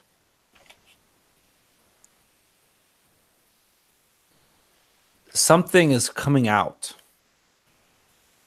crawling out. It isn't there yet, but its hide seems bony and it's not symmetrical by any means. There's parts of its head that come off in a horn and other ones that roll flat into folds of skin. There are no eyes, but there is a large mouth filled with massive teeth.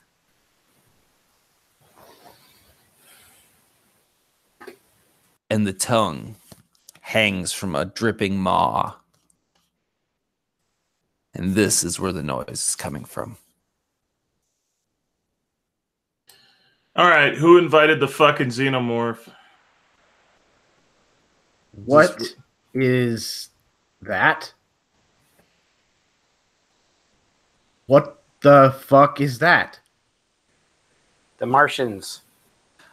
Can I have everybody roll a presence check?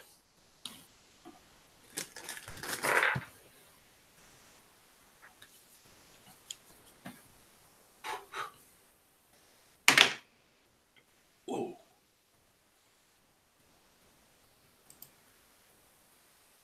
Critted it. I'm feeling pretty confident. There's in all of you, you all hear this voice in the back of your head. Some would call it instinct. Some would call it wisdom. But it's always, not always, in this moment in time, it's telling you to run. telling you to get the fuck out of there, to save yourself. But there's something about the four of you standing together, and for some of you, the desire to bring your friend home, that you're not going to do that. You're not an animal. This isn't fight or flight. This is strategy. This is combat. This is war. Roll me initiative. Actually, yeah, that's bottom of the order, top of the order. Roll me initiative.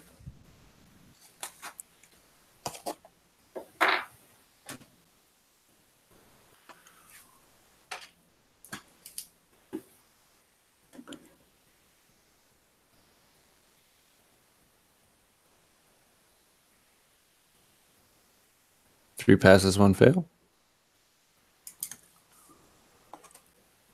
It's up to you. Who's going first? I'm not going first, but I'm talking first. Okay, before you do, to hit Viper, it is a +6. To hit the Abomination, it is a +3.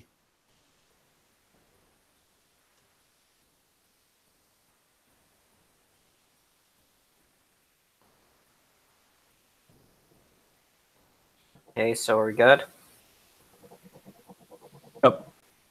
I was going to ask, Voodoo has alluded to the fact that he has unauthorized equipment on his mech. And Stockwell pauses for a second and says,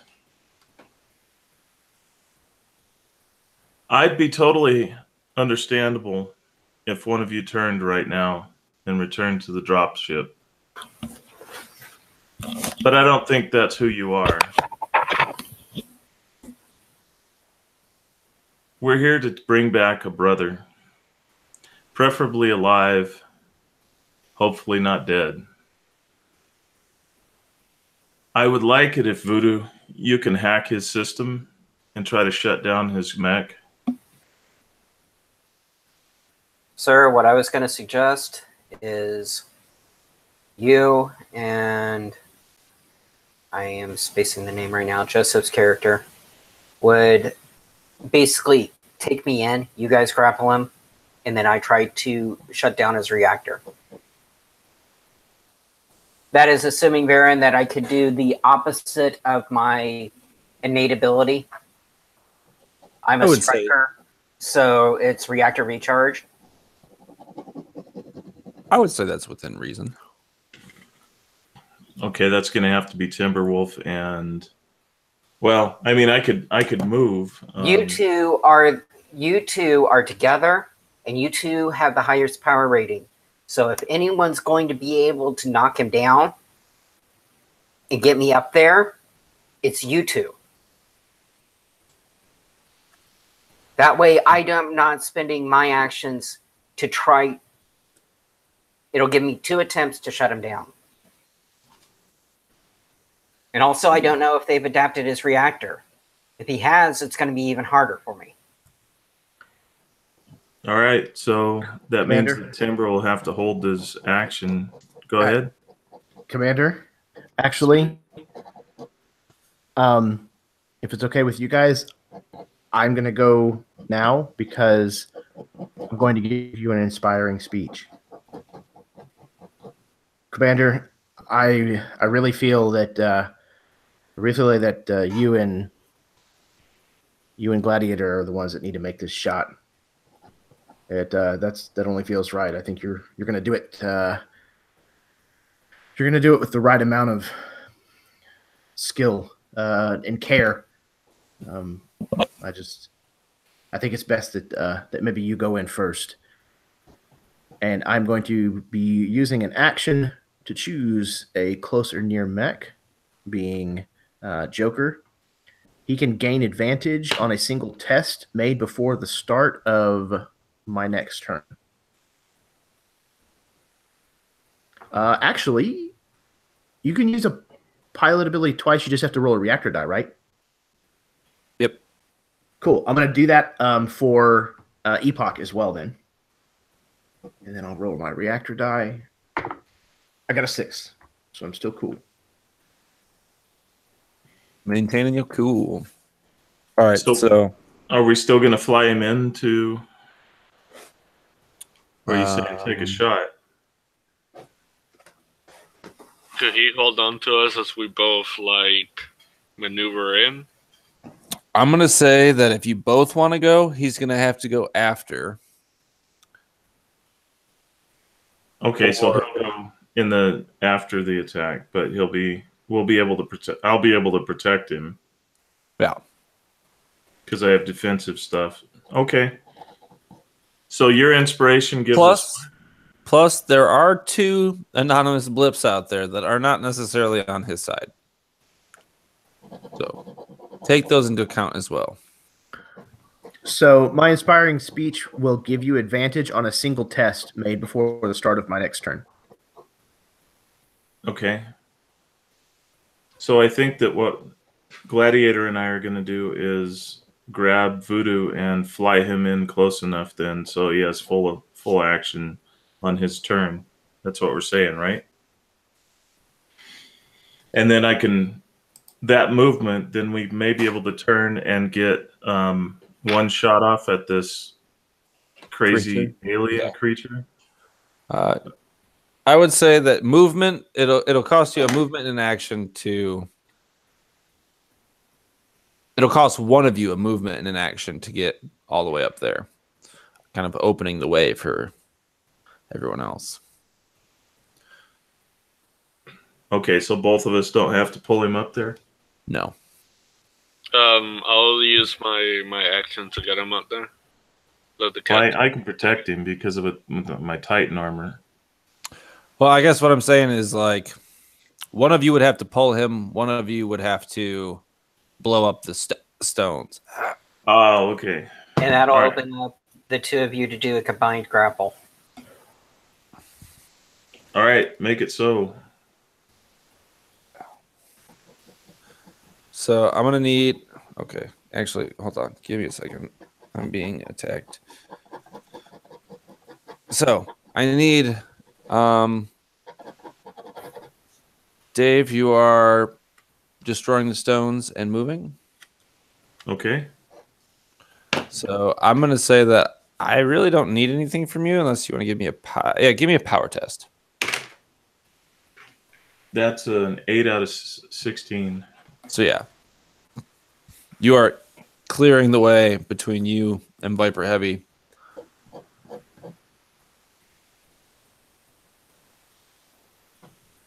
Epoch, you are pulling along Voodoo as you traverse behind him.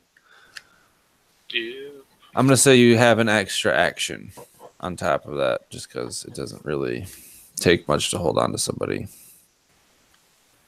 Gotcha. And we would be near a Viper by now, or not yet? Yeah, you're probably right there.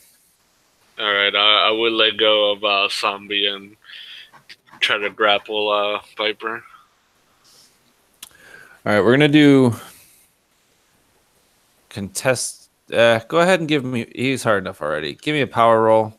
But like I said, add 6. And advantage. Oh, yeah, you have advantage from emboldening.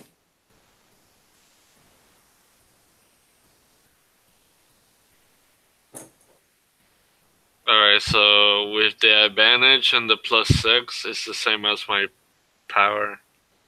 That is ultimately a fail, unfortunately. Dave, I kind of shafted you on your emboldening speech if you would like to make an actual action with advantage. I don't have that ability as a. No. Actually, someone gave you a speech to give you an advantage on a test, but I kind of shafted you on a test, so. Okay, so it got to a 3. Okay. So with the addition of 6, that puts you at a 9. Is that still under your power? My power? Yes. My power is 16. Okay, so between you and Gladiator, you both are able to kind of flank him. Jose, I'm just going to say that you're on the writhing arm as compared to the mecha arm. So you guys kind of have him flanked and not necessarily completely grappled, but he's within, maneuverability. And that's where we're going to go over to their turn. So we have Gladiator, Voodoo, and Epoch up on... Man, I'm fucking trash at names right now. Viper Heavy. Timberwolf, where were you exactly? Did you had just killed the ace, if I'm not mistaken? Yeah, I was still kind of clinging to a rock that's like spinning. Yeah. Okay. Oh yeah, you gave your emboldening speech. That's what you did. I did. Yeah. Okay. As I'm holding onto a rock. Yeah, I was trying to position you on my head, and I was like, where the hell did he go? And he stealthed. That's exactly the point. So you're still kind of behind back where we were. You're probably at the distance of far at this point. So we're going to go with the long range guys first. Timberwolf, give me mobility with advantage.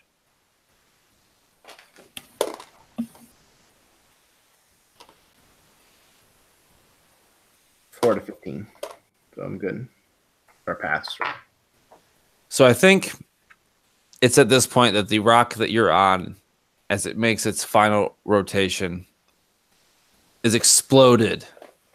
Or just is exploded. Is destroyed by a beam of light coming from a long distance.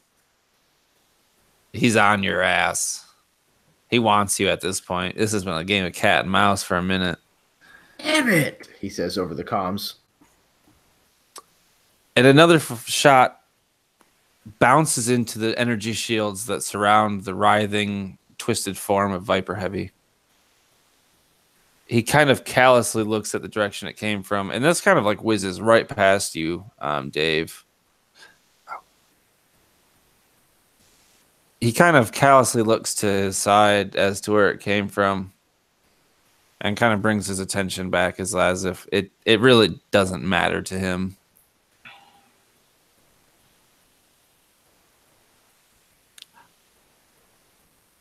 And then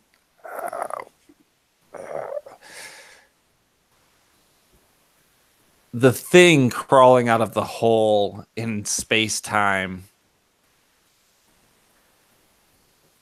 it's pulling more of itself out, and you see that like the chaotic form that it is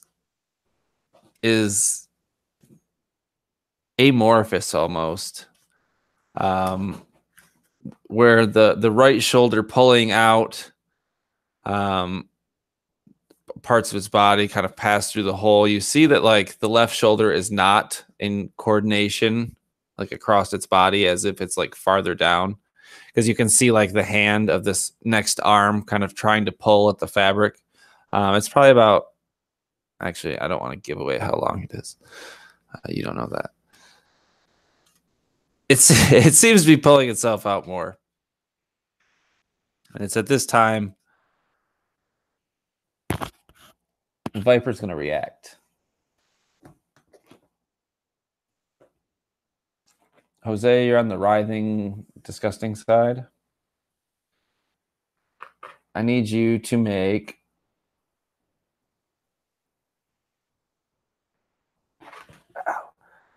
two mobility checks. Oh, dear God. I'm sorry. So I passed one and I failed one. Okay.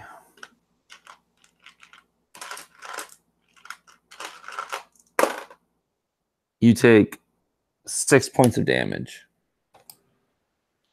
as he kind of strikes at you twice with almost like the same sword kind of lashed out in two different spots, kind of struck you as like almost like a vine or a whip. Can I absorb that with my kinetic absorbers? I would say so. That was 6 points. Yes.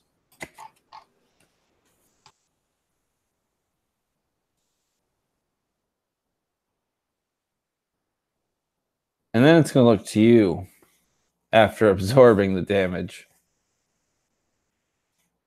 And you hear like the flicker of a comm. Like almost like he's kind of clicking the button.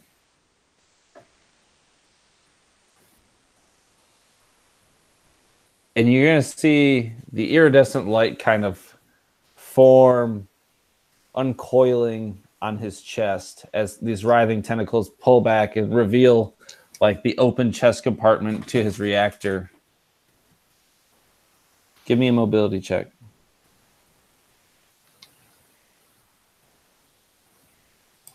Me? Yes. Okay. This is at +6 to the difficulty, or? Yes. So I got a 4 out of 11, so that would be a 10 out of 11. You are so lucky. So you see this reactor, and if you didn't know better, it was going critical. But as you're right in front of it, you see that these writhing mass that has like kind of shifted away, it still has its roots kind of buried in the reactor. You know what comes next. And you pivot hard on one of your feet, pushing all your jets to one side as this beam of light erupts out of his chest. Come on, Frankie. You having trouble with the comms there? I thought we went over that in basic training, man. You still hear just the clicks. I don't know if I can make it with my microphone for ambience, but... And then go ahead and... Actually, no. Do we have... Was it the bottom of the order? Or do we have one left? Voodoo's turn. Is it Voodoo's turn? Yeah. Yep. Sorry. Don't let me do this to you, Voodoo. Oh, trust me, I'll let you know. It is your turn. Okay, so this reactor's open, right? Yep. The hardest part about doing this hostilely is getting to the reactor. Would I have advantage? For the first one, yes.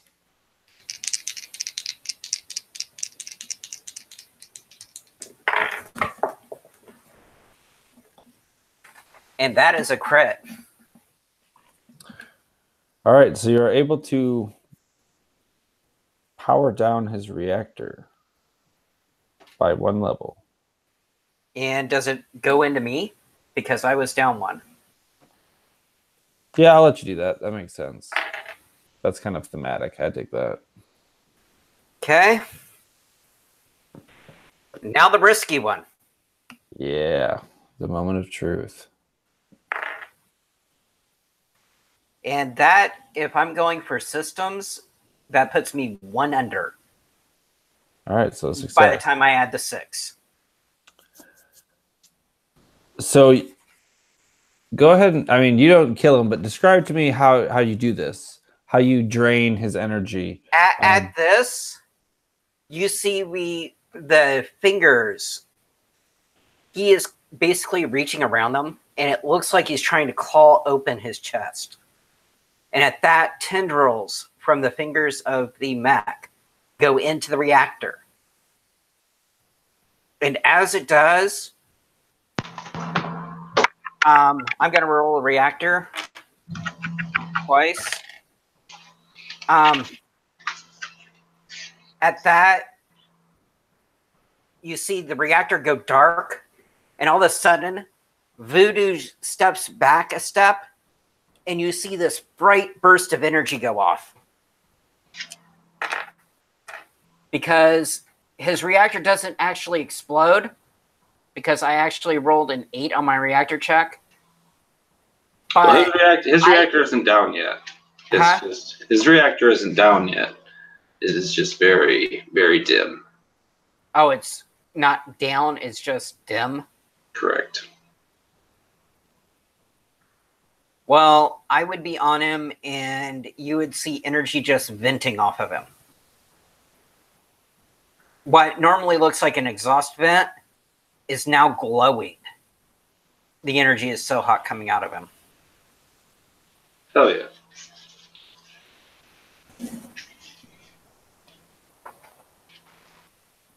That puts us at the bottom of the round.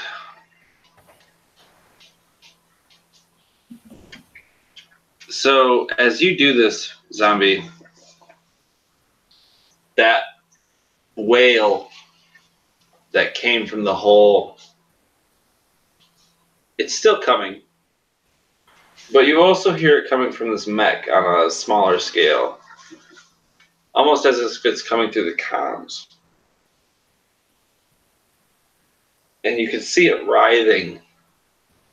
And you see the tendrils kind of going back into place over top the reactor to replace where your hand was. And the reactor is starting to like pulsate. And where it was a yellow kind of tainted by this faint purple, you see that it's purple now.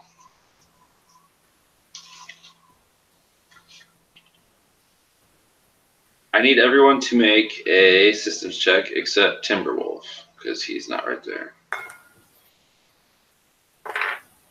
Yeah, you're welcome, Timberwolf. You are away.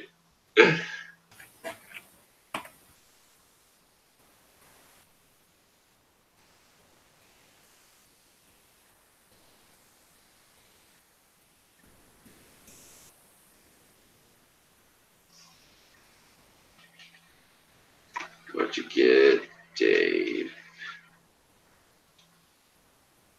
Is it Jeremy? Oh, Jeremy doesn't.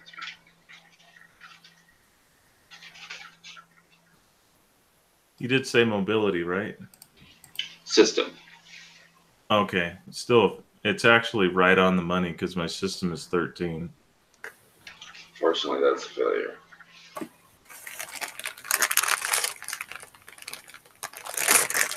So, as this energy starts to pulsate and grow larger, it erupts from his chest for 10 points of damage.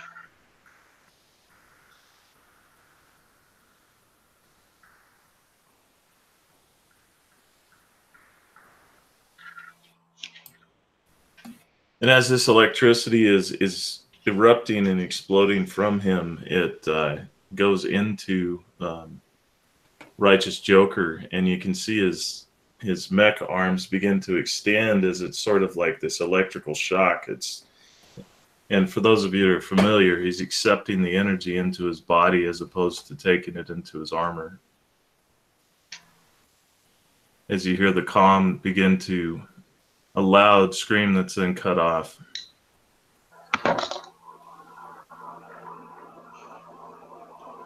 And just as the light dies away, you hear the clicks.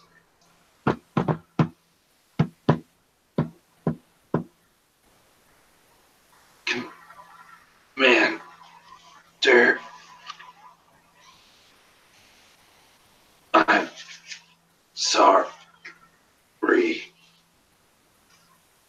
Roll me your next turn initiative.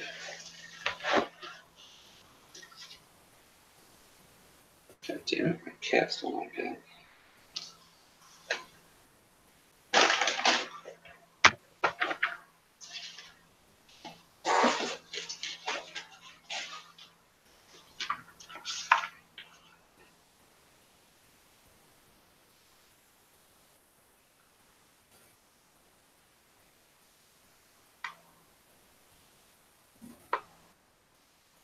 Are we rolling mobility again? Or? Mobility or system, whichever is higher.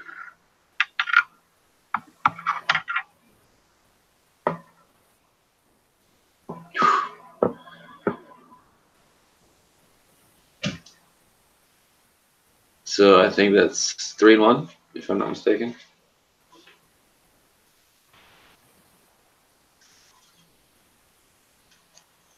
Who is starting us off?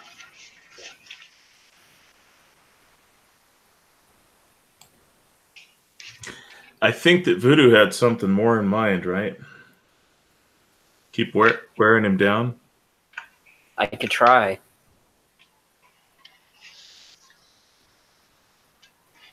All right, you and I think Timber needs to take a shot at that amorphous xenomorph. On it, Cap. Commander, whatever. Person Yeah. in charge. Stockwell kind of says, "Voodoo, keep going. Timber, get the black worm." He's kind of saying it through gritted teeth, still struggling through the effects of electrical shock. Affirmative, sir. Okay.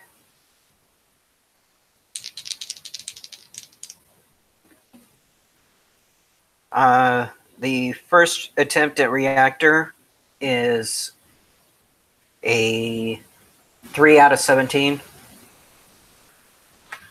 So I'll do it.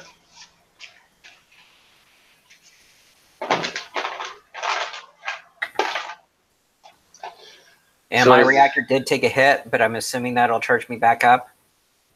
Thematically, I think it makes sense for this to kind of not be a good kind of energy to absorb.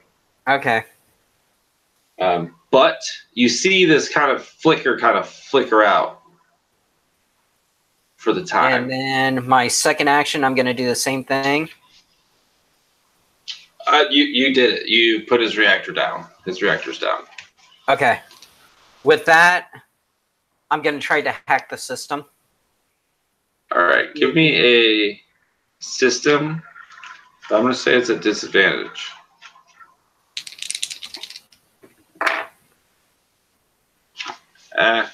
Just do a normal system. You're already at +6. Well, even at disadvantage, that's a 13 out of 17. And that's including the 6. So your mech, you take pride in your mech, Voodoo. You put a lot of work into this. The system is incredible. You don't know what the fuck is happening in your mech right now. You have successfully hacked into something, but your computer is having a hard time recognizing any kind of like mecha protocols or software or any kind of anything that would normally be associated with this kind of machinery.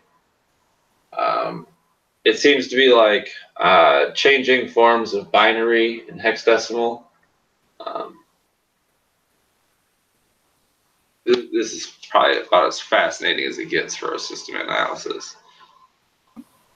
I hit the record button and then I just keep going. Because I'm out of actions.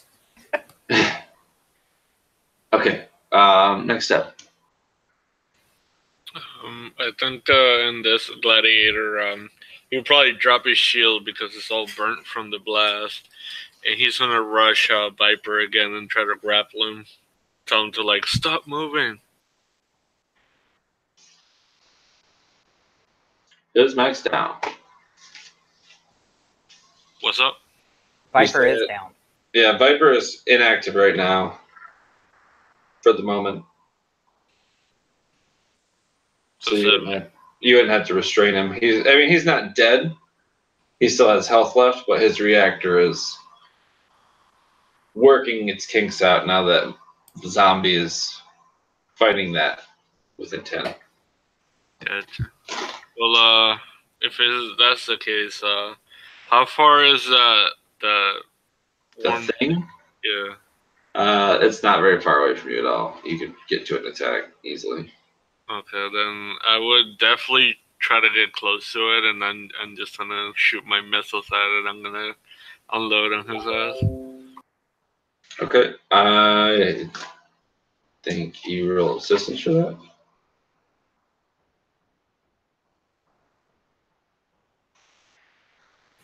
I got a 5. Okay. You only have to add a +3 for the thing, or did you already do that? Either way. So, what, to the reactor roll, or? No. To roll it to hit this thing, it's a +3 because it's a higher hit die than you. I got you. Alright, one sec. I pass. Okay, roll me some damage.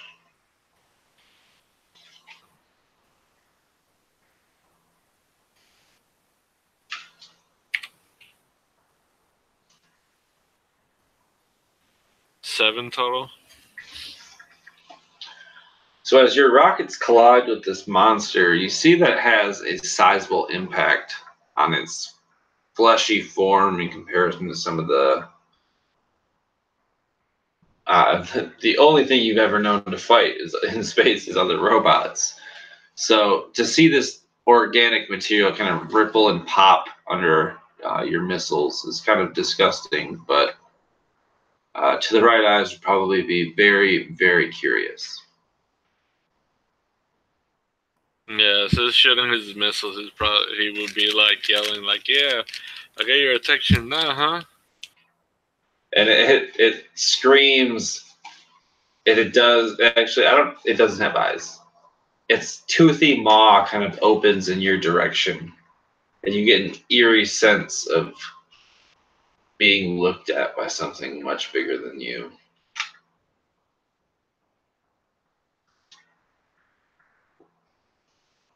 So that was 2. We got one more. I'll go.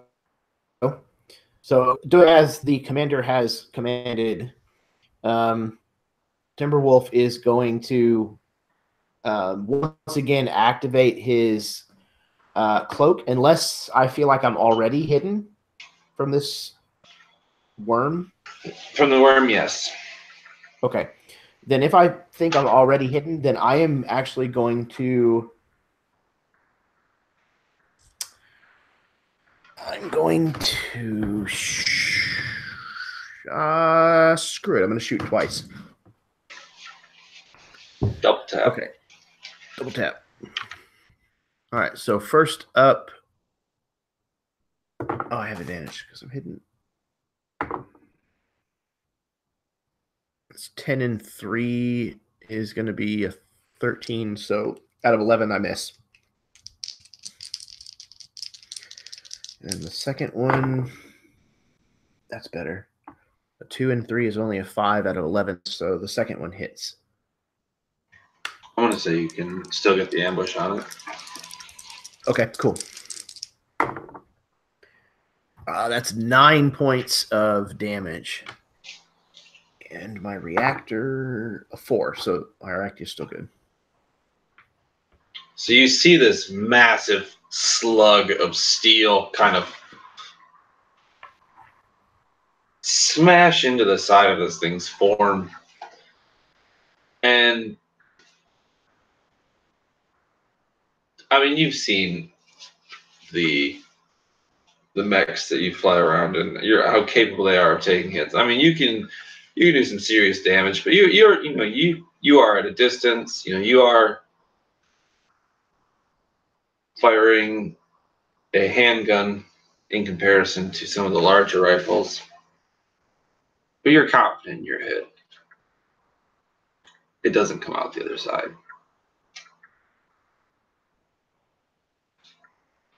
It screams its infernal scream. And I need you all to make systems checks. Presence checks, rather. Presence, not systems. With a +3.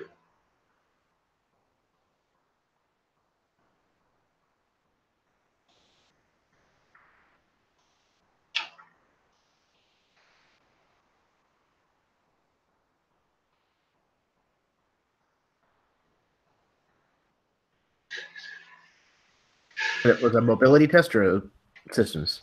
Presence. Oh, presence. Okay.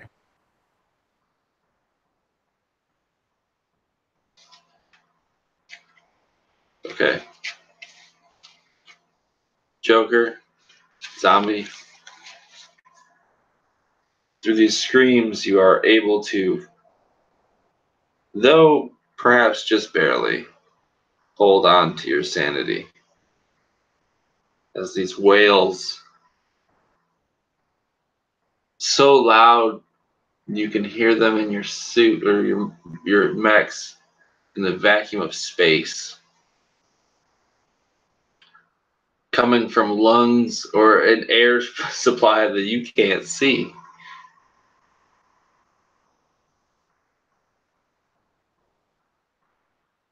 It's trying to pull itself out still.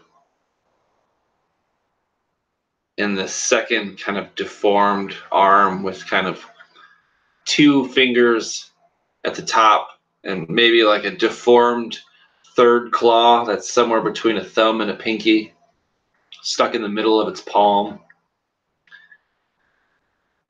Its elbow kind of ending in a horn spike, surrounded by hair, matted and disgusting.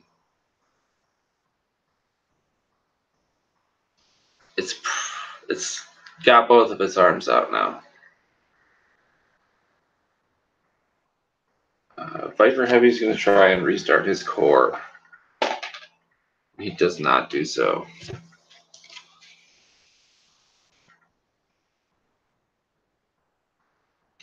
In the moments that this thing has howled, you've attacked it, it's howled more, you've shut down the reactor.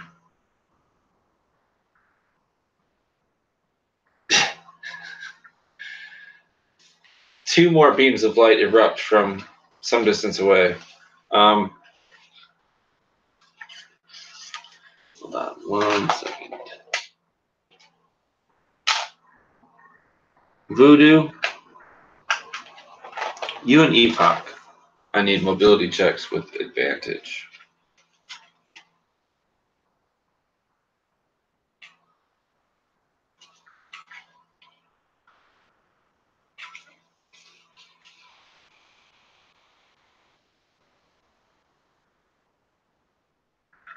Oh, so then the +3?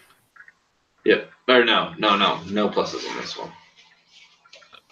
I pass it.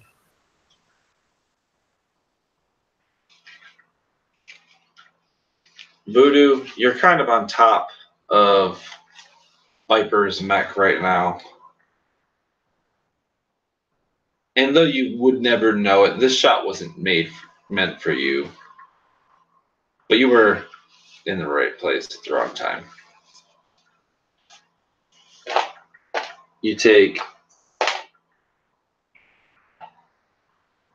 7 points of damage as one of these anonymous blips. All good. I'd like to burn a Don't. battle tactics. Don't? I think that has to be on your turn. Okay. Actually, no, that would be your turn. I'm sorry. That is the end of them. It is your turn. You good? I'm Yeah. fine. All right.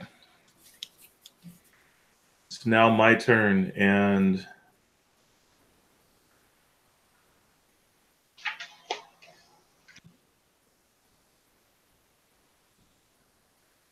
how far is this creature from us? Within moving distance. Okay. I'd like to move into close range, and use one use action to plant my chain gun in its mouth, and the second move action to pull the trigger. Okay. And then like a roll a reactor die to keep pulling the trigger. Yeah, we could do that. That sounds pretty cool. So I'm just gonna force shove it into its mouth and then just start pulling the trigger. I'm gonna need 2 powers. One to see if you can just keep this thing at bay long enough to forcefully insert your gun into its mouth. Okay, that's a 1 for a crit. I want to say you probably break one of its arms, actually. one of the arms that's closer to the neck, its right arm, different in size and length from the one that just emerged from the portal. It reaches out to grab you, and as it does, you kind of swipe at it with your arm, and you see how kind of deformed this thing is it breaks at like an odd angle from where one of the bones maybe is less dense. And I'm going to need a power check to hit this thing with +3.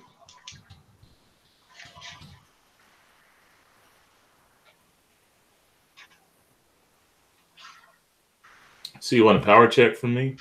Yeah. That is a 12 out of 16. All right. So roll me some damage.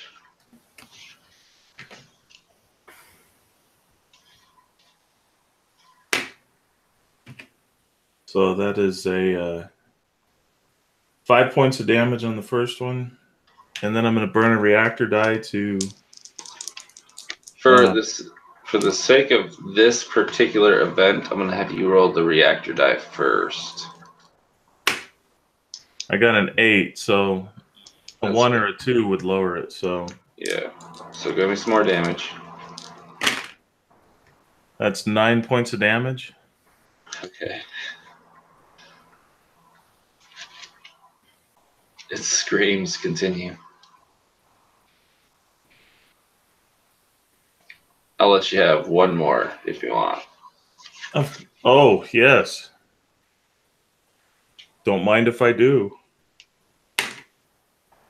That is max damage. 10 points of damage. That's 2 over what you needed, so go ahead and tell me.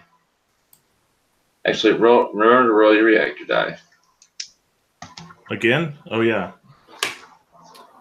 That's a 2, so it actually reduces from a 6 to a 4. So in the heat of this, yeah, you tell me. What does this look like? So Terrence Stockwell flies forward. The Titan arms grab one arm and reach over and grab the neck, and the other hand pulls up the chain gun and just lodges it in down the throat and begins pulling the trigger. And you can see the starting to push back, and he doubles down as the thing continues to go, and the neck is moving. It's pulsing but it was more like, because the skin is more of shifting between smoke and writhing image. You start to see it, pieces of it start to drift off as it actually separates from the body that was coming through this void, and it actually starts to slide back into the portal as he holds on to this thing and just turns and, like, almost unsheathing a sword, he just flings the thing off his barrel as his last action. But in the process, he is illuminated as his reactor just flares for a moment, almost like a bright mini sun. And for a moment, it's too bright to even look at, as you can see it kind of smoke a little bit, but it takes it as the heavy duty reactor that was installed was prepared for these types of things. You can almost see it intermingling with what you can only imagine as radiation kind of coming out of his hole in space-time. Almost like a haze on the road on a hot summer's day.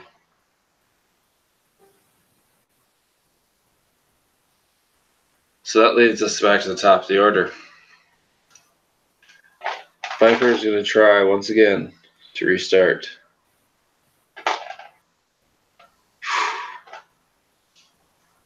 And he fails again. I rolled a 19 last time and I rolled a 20 this time, so that's kind of unfortunate. I rolled a d20 for his because I was giving him under 6 to get it to go. And 19 and 20 are kind of just like utter failures. So he's still down. Okay. Voodoo is going to take the lead on this one because right now he's the only one grappled with an actual enemy at the moment. Well, I need you all to roll mobility first. Oh, that's right. Mobility or systems.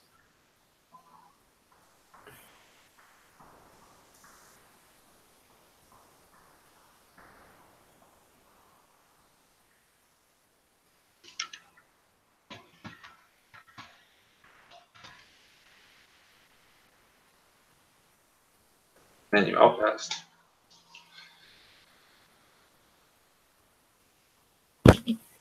Yeah, go ahead. You guys get to go before I do.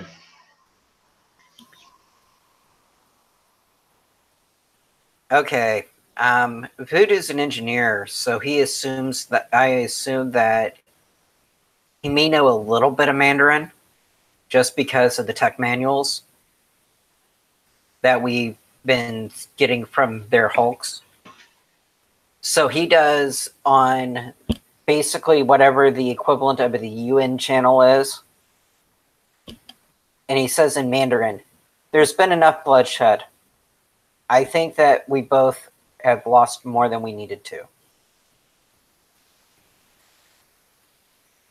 The comms come back quiet.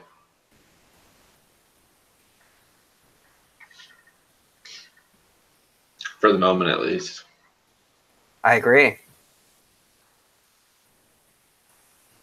And with that, I'm going to attempt to to not trigger it, but permanently disconnect that reactor. Because right now he can't do anything about it. You're right. I'm gonna need a systems check. +6. Okay, I made it. So as you reach in, your hand grabbing around the reactor in his chest, you pull, and it gives way. You all know that it takes about 12 seconds for when the reactor is removed to life support going down. And then I'm going to release the ejection pod that are in all mechs. Where you would usually go to grasp onto or to release is partially covered by this kind of writhing mass that is enveloping into the chest cavity of where this reactor was. I still fight my way in. I mean, it's a power check. That's a 4 on the die, and I have a 16, so... So you smash your way in, and as you eject this escape pod, it's almost like a scab attached to the skin. It's resisting to pull free, but you manage to rip this away. And I connect it to the grapple to the power of my suit so that it's sustaining his life support. I don't know if he's alive in there or not, but at least it's breathable. Okay, solid.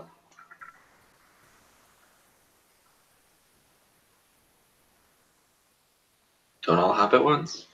And he looks at Joker and says, "I believe mission accomplished."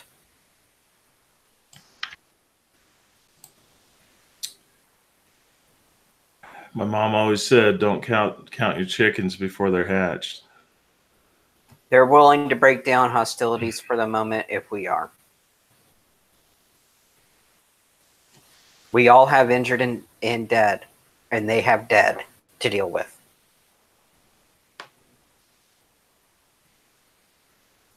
They need to disarm.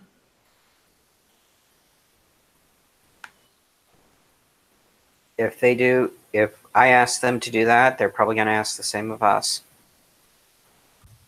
Unfortunately, with us being the victor, I promise not to fire back unless fired upon, but we are the victors. Commander, with all due respect, they're missing their reactor. Couldn't we just plant the beacon that we came here to plant and then leave? But then they could just disassemble the beacon, right? I guess theoretically, yeah, they probably could. Some sabotage. I'm just saying, let them go their way, we go ours. Well, these two anonymous blips have just as much at stake in getting their beacon planted here as you do. So, in short, we won, you lost. We will not fire anymore, but you need to surrender your weapons. It's only been 7 turns. There may or may not have been a timer going this entire time, so they very well could be in a better position than you are.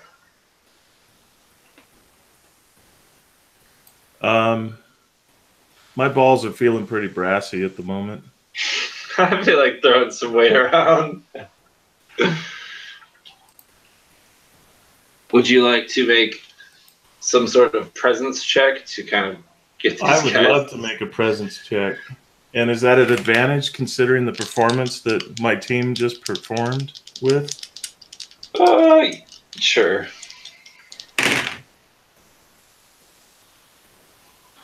So I got a 9 out of 17.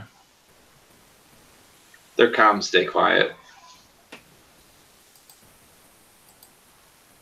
I mean, up until now, you had only heard them say agreed. And I get on the comms and I say, you're a long way from home. We have a ride, you don't. There's no response. And I'm saying that in Mandarin. Yeah, there's just static on this channel at this point. If they're here or if they're gone, you don't know. You're effectively out of combat.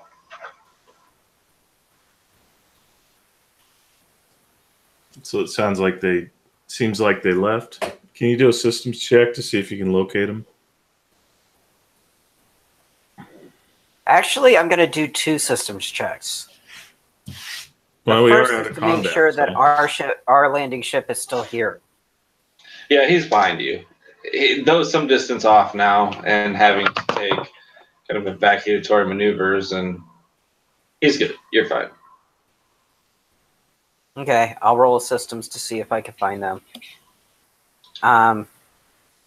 Is this at disadvantage because they're cloaked, or? I'm going to just give it to you at this point. You got enough time to kind of do a deep scan.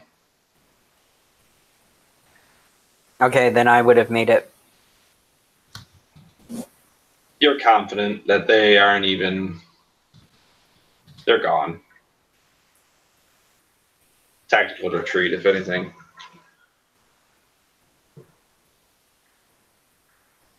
Well, our mission was twofold. Actually, the first priority was planting the beacon. The second was dealing with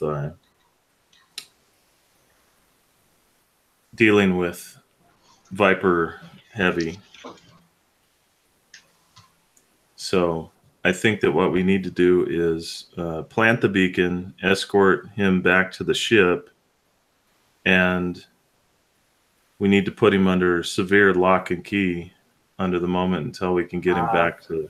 We don't even know what's in the pod. No, and I hope Doc actually can do his nick.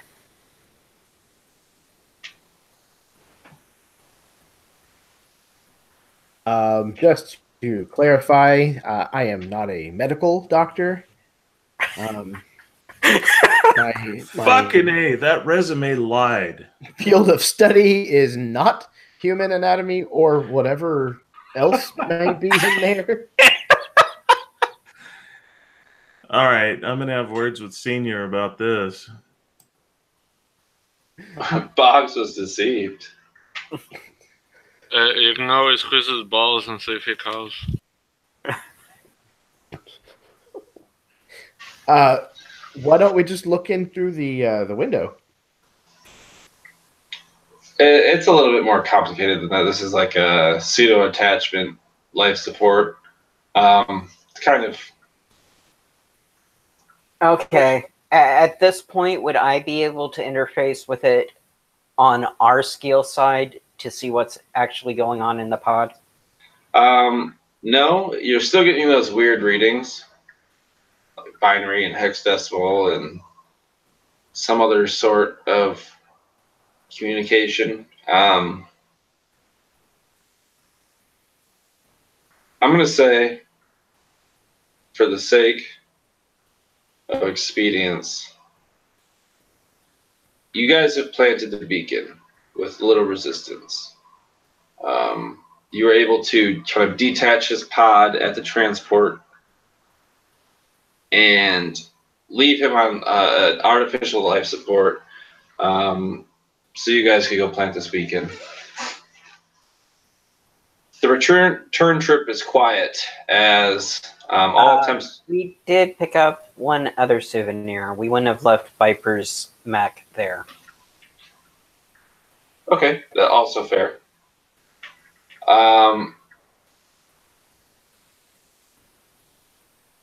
Okay. So as you manage to get his mech into a containment pod and are able to attach the escape pod of this mech as well, containing the body of Viper Heavy himself. With the transport, you are able to deposit the beacon at the Orichalcum deposit. Okay, deposit the beacon at the Orichalcum deposit. You make your return to home base on your newly acquired or newly outfitted regiment on Voldorn.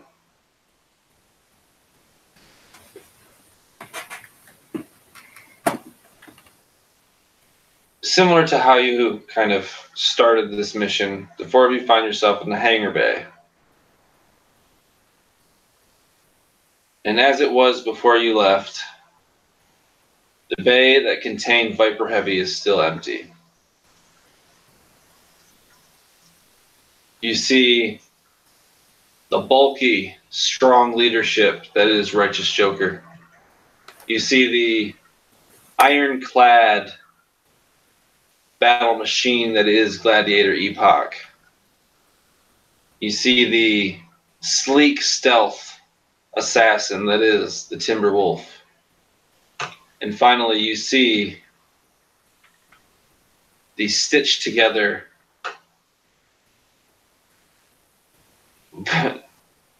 random makes in various colors, the Hungry Zombie. All sit motionless as their pilots stand in the circle of an overhead light. You hear the clicks of Admiral Boggs' shoes on the corrugated steel that lines the floor. Well, boys, I don't know if I have to say that you guys are the craziest, downright foolish, or even the best fire team that I've ever had the privilege of commanding. Let's just stick with the best.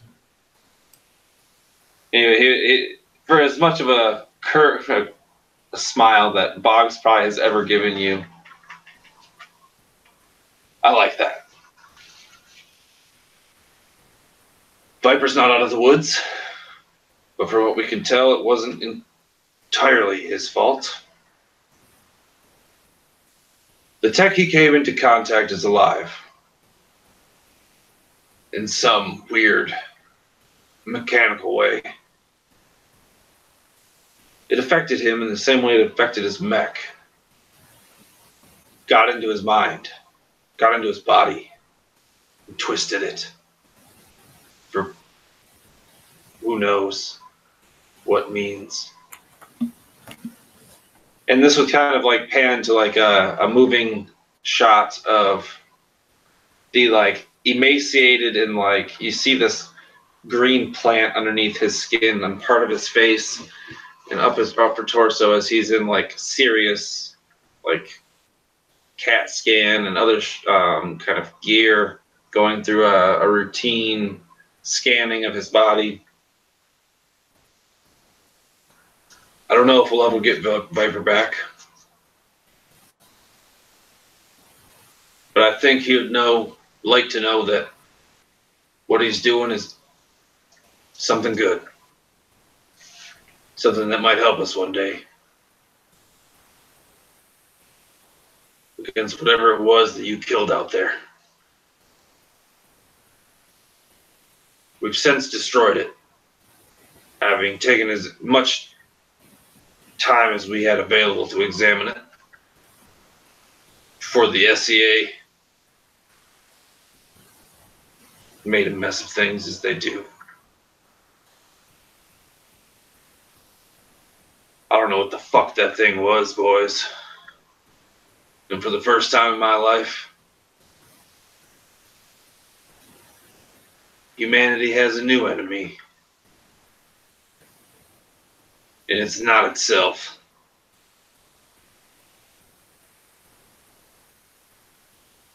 So suit up, fire team. Get ready to deploy. And that's where we're going to end it.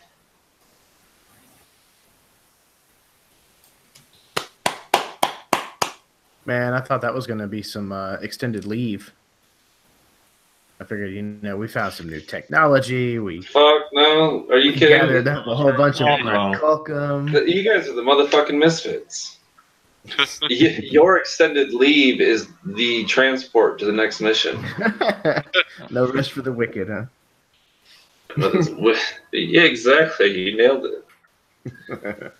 You're not called Awesome. you're not the fit-ins, you're the misfits. The fit-ins. What a lame name. The fit-ins. Fit-ins. Fuck They're that act- crew. That's the next fire team. The fit-ins. It's actually an espionage group. There you go. Right? They're actually really good at what they do. Don't hate on them fit-ins. Don't believe what he says. All right, well, we're going to go ahead and get to our outros. So I'm going to go in reverse order. So starting with Dave. Hey, folks. Dave with Mornblade Gaming. I love playing with these guys. Just recently gotten to play with John Cook a little more, and I've been having fun with that. I appreciate his creativity and what he brings to the table. But I've had a blast in this short run, and in learning the mecha hack system and how we can fuck it up and tear it apart. But yeah, if you're so inclined, check out my channel, Mornblade Gaming. I've been putting up some videos, and should have some more live plays soon, at least by the new year, hopefully before then. But otherwise, going into the holidays, happy holidays to everyone, and happy Halloween, because that's next week. Fuck yeah. I don't think I've got the opportunity to say that on a live stream. It's happy holiday season. As always, Dave, it is a pleasure to have you. Simply because you put an emotional investment in your characters. I think there was twice where it was like I had a hard conversation with you in this series. So that's solid. Appreciate you having the time to play and put the fucking interest post up so I can post interest in it. All right, moving right along to John. Yeah, I've been around quite a bit in the channels, but I haven't played much.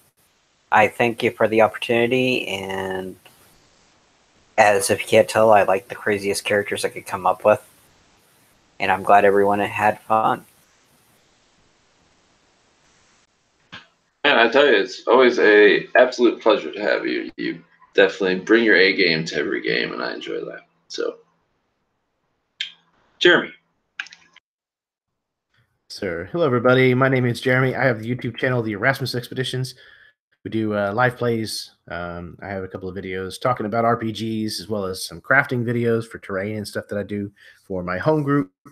I'm also 1/3 of the Dudes of Yore podcast with my friends Jeff Doty and Chad Nick. We can also be found on YouTube. So yeah, go check us out. Dude, this is a lot of fun. I love Mecha Hack. It's a really easily adaptable system to a lot of different kinds of settings. And I've loved mech games for as long as I can remember. Mech video games, mech RPGs, you name it. And this one is it's very sleek and easy to learn. And you can get a lot of mileage out of the rules, which is a ton of fun. And always playing with this group of Misfits is always a lot of fun. Baron, you run a hell of a game, and we did miss Phillip tonight. I missed having him at the table, but it was fun kicking his ass. But no, I had a great time, and I hope you'll have me back soon. Of course. The invitation is always open in the same regards that I always manage to find a seat in one of your games somehow, whether coincidental or not. Go ahead and go over to Jeremy's channel, the Erasmus Expeditions, and watch his Halo game, which utilizes a variation of this fucking black hack version, and it's fucking incredible. The buy-in the characters had was amazing, myself included. I'll take credit for that. And you'll thoroughly enjoy yourself just by watching a video for 4 hours. Actually, no, I think we went 5 hours in that one. Everyone was like, should we stop? It's like, no, keep going. So that's how you know it was good. And then last but certainly not least, Jose. Hey everybody, my name's Jose, and I was playing Gladiator Epoch, and yeah, man, I had a blast, and definitely thanks for having me in the game, and I love what you put together, man. That was crazy. Like, I was definitely not expecting, like, half of the stuff to happen, and Phil's character being all, like, twisted and stuff, so definitely crazy. I had to do something, because fucking last game you guys destroyed my fucking boss way too fucking fast. So it's like, okay, I'm going to throw a high-level boss at them and see how they fare. Actually, if anybody watching this decides to tune in this Sunday, November 27th at 8 o'clock Eastern, we are starting the Eurodesian Dragon Heist, a variation of the Waterdeep Dragon Heist put out by Wizards of the Coast. Yeah, October 27th, not November 27th. Sorry. Jose will be one of the 5 awesome players that I have hand-selected for that game. And I believe if we can drop a spoiler, Rome, the excellent, if not prodigy wizard, will be played by our good friend Jose here. So come check that out. From all of us at RWD Gaming, which happens to be myself and my cat right now. Thanks for tuning in and checking out the miniseries Shattered, a setting put together by Phillip Maddi and myself. I had a blast running it for you. I may be doing something in the future. Hopefully that lead out was enough to entice somebody or people. So until next time, we will catch you later.